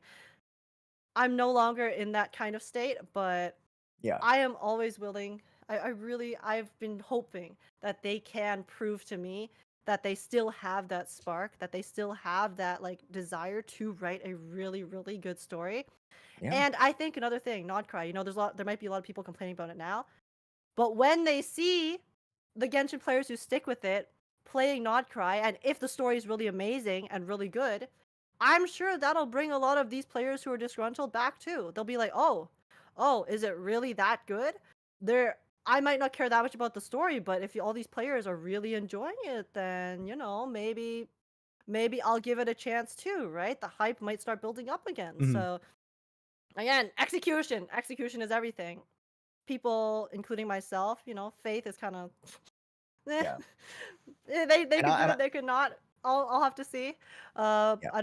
I've been disappointed too many times personally by Genshin at this point. Yeah. So it will really, they need to really blow it out of the water for me to be really, really invested in it again. But I think that it's a good direction because, like you said, it means that they are taking a step forwards to trying to actually appeal to the players and their wants. I think up until now, they have just been kind of like washing their hands of everything. They're just doing whatever the hell they want. Yeah. Whatever makes the most money. Screw all of the Sure, yeah. previous lore. Who cares? You know, cool motorcycle. Yeah. Sorry, I'm not going to get into that. But I think, yeah, they definitely realize that we're just going to keep bleeding out. Sure, they still have one of the biggest player bases, okay? I still think that is the case, even to this day. Mhm. But clearly, it's a big enough issue that they feel threatened by that loss of player base, right? They're clearly making this decision for a reason. If they have been greedy company thus far, like greedy or like, you know, whatever direction of the game that Hoyoverse has been taking, whether you think they care or not, if they have been acting a certain way and they suddenly kind of change their tone, that means that there is something that the company is trying to get out of it, right? And what does the company want more than money? And how do you get money? Making a good get the product players to play the game. You make the game better, you get more players to come back, to stick with the game, and, you know, so that's what they got to do. So that in itself, for me, is what makes me kind of have more faith in Nodcry. The fact that at the end of the day, trust Hoyoverse or not, I can trust Hoyoverse to be a company with their best financial interests in mind. Yeah, that's So fair. if they feel that Nodcry is going to be something that has their best financial interest in mind, in the sense that I think that it is them trying to appeal to players once more, then I can trust that as a player, maybe I will get some of the stuff that I have been lacking and wanting thus Mhm. far. Yeah. So, yeah. If there's anything I can trust a company to do, it is to be greedy. And I hope that in this case, the greed is them trying to cut their losses and move the game back on a path where they can start making more money again. So Real. that's Goated kind of speech. how I feel Yeah. about it. Goated speech. Sorry if I ranted no, a little no. bit. No. I am I a very ranted too. disgruntled Genshin So player. yeah. I'm a very Like- disgruntled Genshin player because I loved it so much. I loved it Yeah. so much for so long, and then, you know, being so disappointed with it for so long, you know, the frustrations build up. So Right. I am happy to see that it seems like they are trying to shift the direction, and whether that shift in direction is going to pay off or not will depend on how they execute it. So Yeah, we'll see. I guess we'll see. Yeah. I kind of want to like circle. Oh, no. go ahead. If yours is Sorry, about going Genshin, off of it. then you keep going. I was gonna introduce a new topic just because we've been talking about Genshin for so long. No. Just to round it out, because I think at the crux of it, it's market sentiment, Mhm. majoritively. Like they can introduce whatever they want. It's how we receive it, right? And of course, our reactions are going to be overtly positive or overtly negative. I rarely do see like a neutral with these types of announcements, Right. right? So I think at the end of the day, Genshin players, they want to care. Yeah. I think they want to Yeah. care. So we really want a product that we can get behind and say that for 100%, oh, this is gonna be sick. This is gonna be hard, like this is gonna be killer cinema, bro. Yeah. But like if Yeah. people don't even know what a moon sister is, how are we supposed to get excited? Yeah, that's fair. So that's Yeah. where we're at right now. But going into 5.6, 7, 8, they've made the promise. They're like, okay, let's actually start fleshing this out. So then when we actually present Not Cry, you're ready for it. Mhm. Right. So I know a lot of people in chat are like, Josh, like L takes, like I'll be honest, these half of these aren't my takes. Half of these are the stuff that I see on Twitter. Half the stuff that I see is market sentiment, is why I'm trying to bring in the overarching conversation. Yeah. Just to and we need to talk clarify, about like chat. all the different sides if we want to Exactly, have exactly. a discussion about it. So Because you Were guys know people I saying play L Genshin take? every day, bro. I play Genshin every day. All right. If talk is cheap, I walk the walk. I play Genshin every day, right? So you can't tell me I don't love Genshin, okay? Because Right. I love Genshin. I build almost all my characters. I've done like at least 80 to 85% of exploration in every area. Okay. I'm really behind Genshin. I want it to succeed. But again, that's where we're at with the conversation of Not Cry. But to pivot a little bit, Oh, if yeah. there's some lasting comments or topics. It's going to be a short topic. I just think it'd be interesting to talk about since we're on the podcast right now and it was recent news. I was going to say, speaking of the company wanting to make money, there's a new Honkai game. Oh, really? Yeah. Well, wait, I didn't hear about it. They haven't done like an announcement, but all of the Yeah. channels have been found. Like they have all of the trademarks been founded. All the accounts are like basically ready to go live. What is it called? It's Honkai like something. Oh, I don't remember. It's like something anima. No, it's not leaks. It's not leaks. It's not leaks. It's Honkai. Wait, hold on. Let me find it. Nexus Honkai Anima. Nexus Yeah, Anima? Nexus Anima. Yeah. So this is supposed to. Okay. They announced a ton of games like at a Hoyo Expo or whatever it was. I don't remember what it's called, but I'm pretty sure this is supposed to be the like Pokemon Honkai game Yes. where you like catch monsters and like raise them. But it has the Honkai name on it. So yeah, we have a new game coming. You ready to cover another game, Age? I mean, honestly, are there characters for me to goon to? Because I won't goon to Pokemon. I don't know. I don't know. You don't have to goon to the monsters. You don't have to goon to the monsters. People goon to Pokemon. It's a thing. That is true. I just personally don't. Me personally. Right.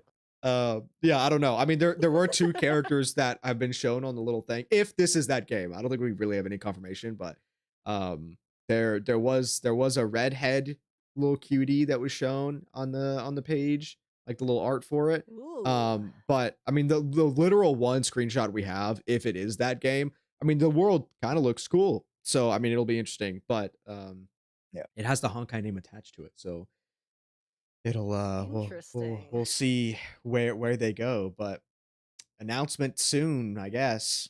Soonish, TM.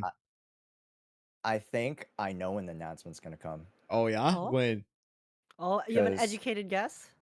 Yeah, I mean, Game Awards. If you guys, well, technically the project was announced quite early, but Zenless Zero was actually teased at Anime Expo. Oh. Wait, what? When? I believe 2021. I believe there's inklings of Zenless Zero when they announced Honkai Star Rail and the beta at Anime Expo. Whoa. I am interested in this. Do you remember what it was? Because I was literally there at the booths, and there was I remember seeing some of like the logo stuff, I believe, for Zenless Zero, but there wasn't an announcement that they were going to announce Zenless Zero at the Anime Expo. But there was some stuff while they were also hosting the Honkai Star Rail beta, because again, Honkai Star Rail came out a year before Zenless, and they were hosting already some of the play tests for Honkai Star Rail at the booth. So I'm thinking we could see some teasing or you know, I wouldn't say a full announcement, hey, we're coming out with a game. I feel like we could see some stuff Interesting. at Anime Expo. So you're saying there's like Anime Expo is logos one for of the Zenless that was largest there? anime gaming gotcha conventions. It's gotcha at this point because Yeah. there's so many like, you know, damn companies taking up the main floor. But I feel like we could see something this year, That'd be interesting. if not next, if it depending on like where they are in development, they you know. Yeah. So you On the big said that stage. there was just logos of Zenless that were shown at Anime Expo? I don't have pictures of it, but it damn, it was like 2021. Damn. And that point I wasn't even paying attention to Zenless Zone Zero. I forgot what it was, but there were like teasings of Zenless Okay, Zone Zero. okay, was this after the website or was this before the website? Because the website came up in 21, and I remember when the website came up, everyone was like so surprised that this was happening because it was like a whole new thing. But like if there was like little small things and people just didn't realize Anime Expo, I think that's kind of sick. Like people could have realized sooner. I wish my dimension didn't kick in. No, you're good. You're good. But like I remember it was legit the Anime Expo weekend when they announced. Wait, is Anime Expo the same like month every time? July. Yeah, early July. It might line up. If it doesn't, then I'm just fibbing. But no, I don't think you are fibbing. Someone said they used to be building. They're still building their dev team. They saw recruitment. Rendang said. Oh, for the Honkai team. I mean, aren't they always recruiting for all of them? No, for the new new game. I'm actually spreading misinformation. That's crazy. No, that's what I'm saying. Like the new Honkai game. Hold on. Yeah. I'm just this is so interesting to me. I'm because I think it would be so sick if they did do that. Like if they actually teased shit at expos before it actually happened. I can't find. There was definitely some stuff. Around that weekend with Zenless Zone Zero as they were beta testing out Honkai. I didn't get to test it out because I didn't get in line, but yeah. Sorry, one more time. Where did you say, what month did you say that Anime Expo always happens? July. It's always July 4th. It's July 4th. Okay. So that was after the website then. Okay, because the website came, I just went back up when I posted my video reviewing the initial teaser. Yeah. That was in May. That was May 7th. Well, actually, wait, no, because you said it was 21. That was May 7th of 22. So I'm lying. So if they did have Zenless stuff, that's crazy. That's actually really sick. Find pictures. Lost media, find that. I want to see it. I gotta, unless I'm actually trolling. No. Like I distinctly remember them, you know, doing some teasing stuff during Anime Expo. That's sick. Whether it was like at the direct booth or, man, actual smooth brain. Because like back then, Zenless Zone Zero was not on my radar. So right. Yeah. But yeah. That's awesome. Again, take it with a grain of salt, folks. I might actually be fibbing. So no. I think that'd be dope. I mean, I would love to see it there. Plus, I mean, it's not like Anime Expo is a small. Like they could definitely do a reveal at Anime Expo. But yeah, I guess it just depends, like you said, of how far along they are in the game. I just think it's interesting that they're like everyone knew that they were going to do this when they started releasing multiple games, but they are legitimately trying to get a game in every market. Like in every genre, they're trying to get a game in there, which is like, when are we gonna call them a monopoly? But yeah, my small indie company, you know. Yeah. We need more yachts. We do need more. No, we need the nuclear reactors. Is what they're really getting the funding for. Yes, because they're funding the nuclear reactor. How else are they gonna power the buildings, you know? Well, didn't they say that they like, okay, I'm not gonna say it because it sounds stupid, but didn't they say in an interview like right before Genshin came out that Genshin is supposed to be like a prototype to the game they want to build, which is like literally a Sword Art Online version of Genshin?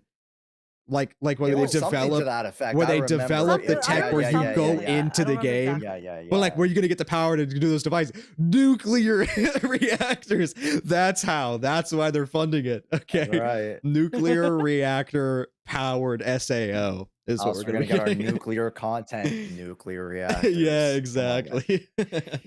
But yeah, I think we've gone on long enough. Are we good to wrap up now?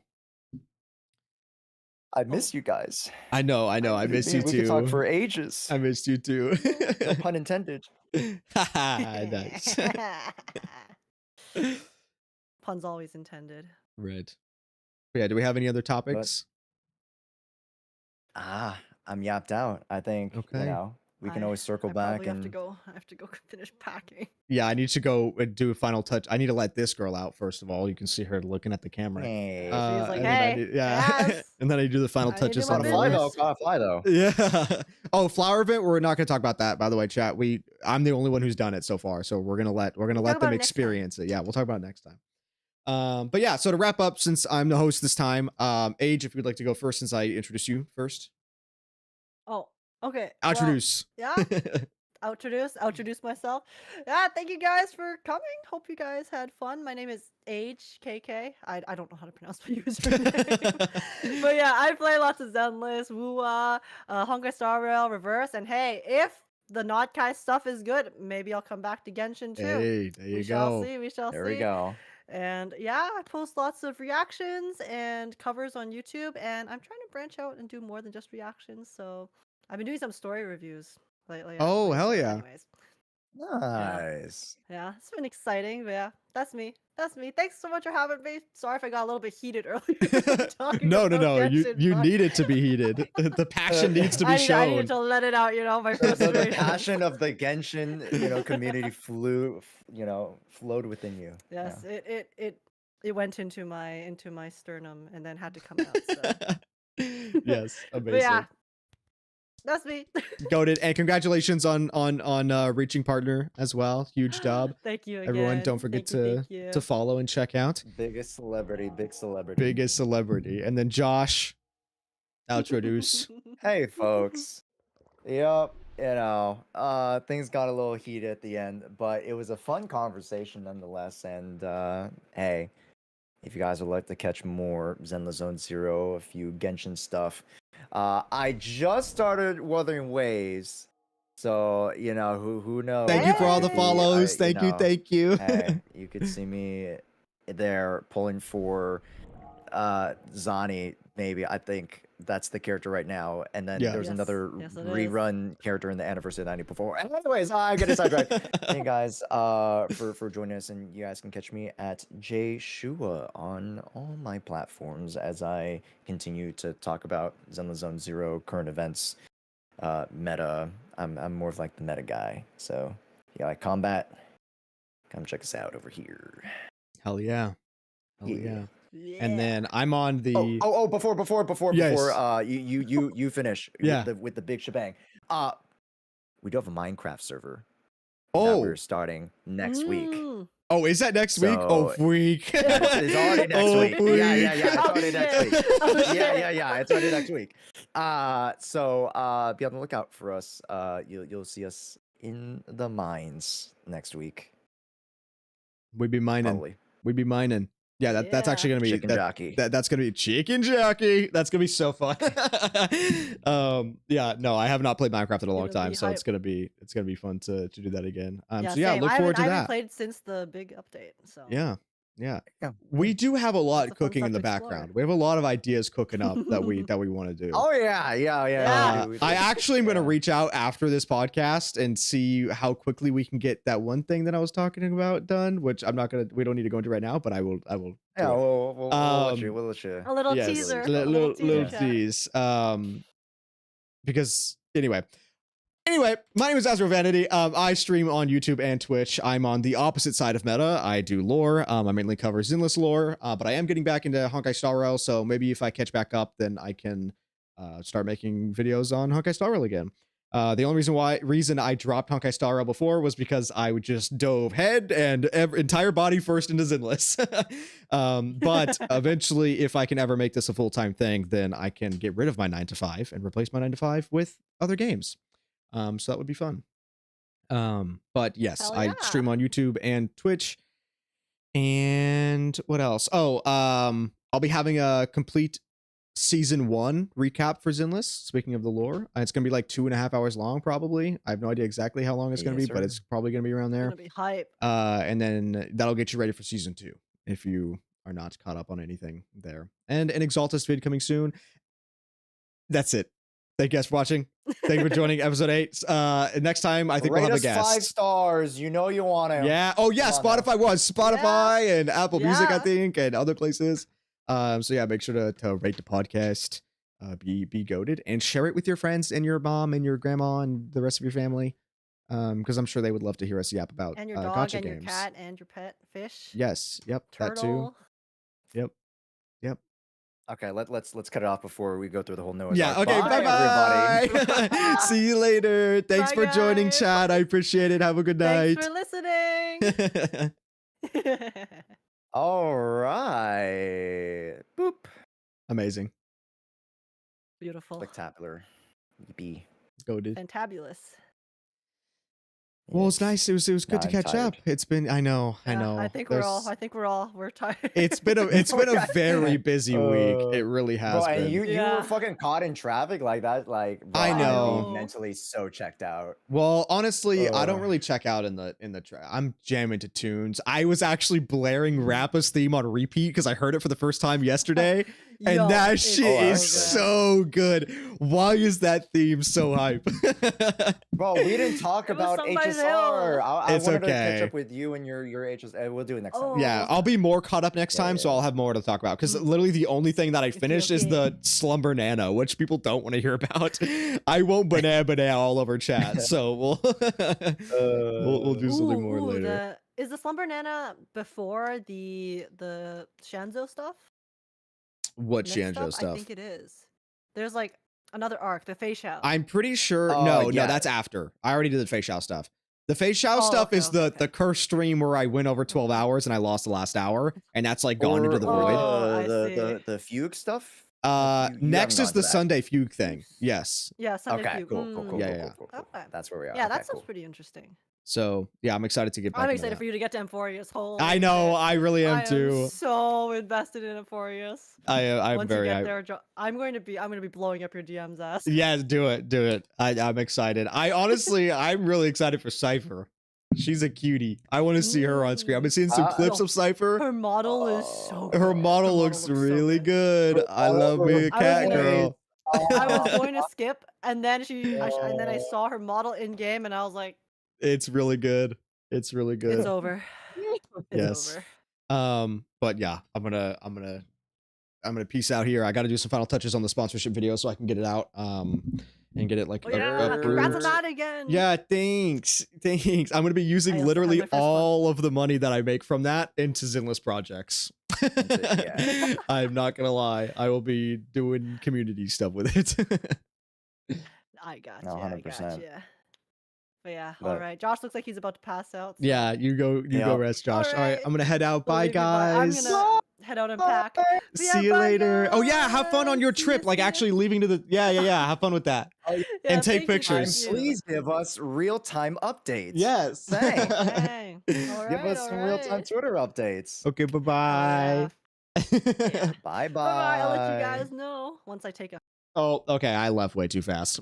They're so sweet.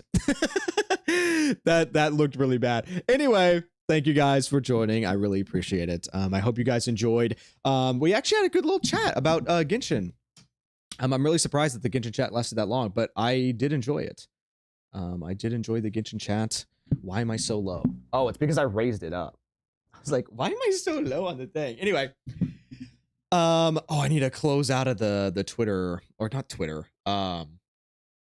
Twitch. Where's the Twitch thing? Yeah. There we go. Okay, I'm gonna end the merge chats. Say goodbye to the other chat. Say goodbye to the other chats. Goodbye, chat. Okay. Gone. Leave stream. Alrighty. Well, I think everyone was leaving, so I don't really know who we can raid, but I can check. Let's see. Let's see. Who are we going to raid today? Who is live? I know Age. I think is Age still streaming, or is Age gonna stop streaming here in a little bit?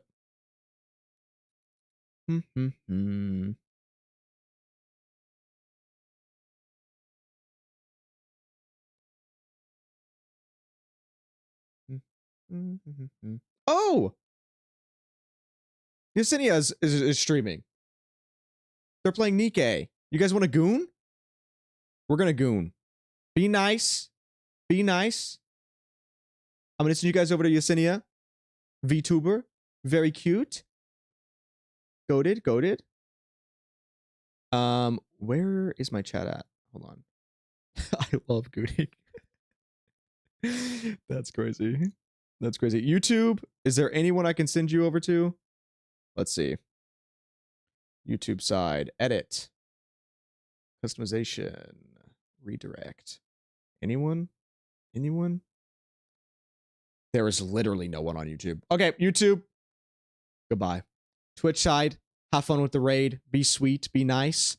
And I will see you guys at some point soon for more HSR. I think we're still going to be doing HSR as the next thing. So thank you guys for joining for the podcast. I hope you enjoyed. I love you all. Mwah. Have fun during the raid, and I will talk to you guys later. Bye-bye.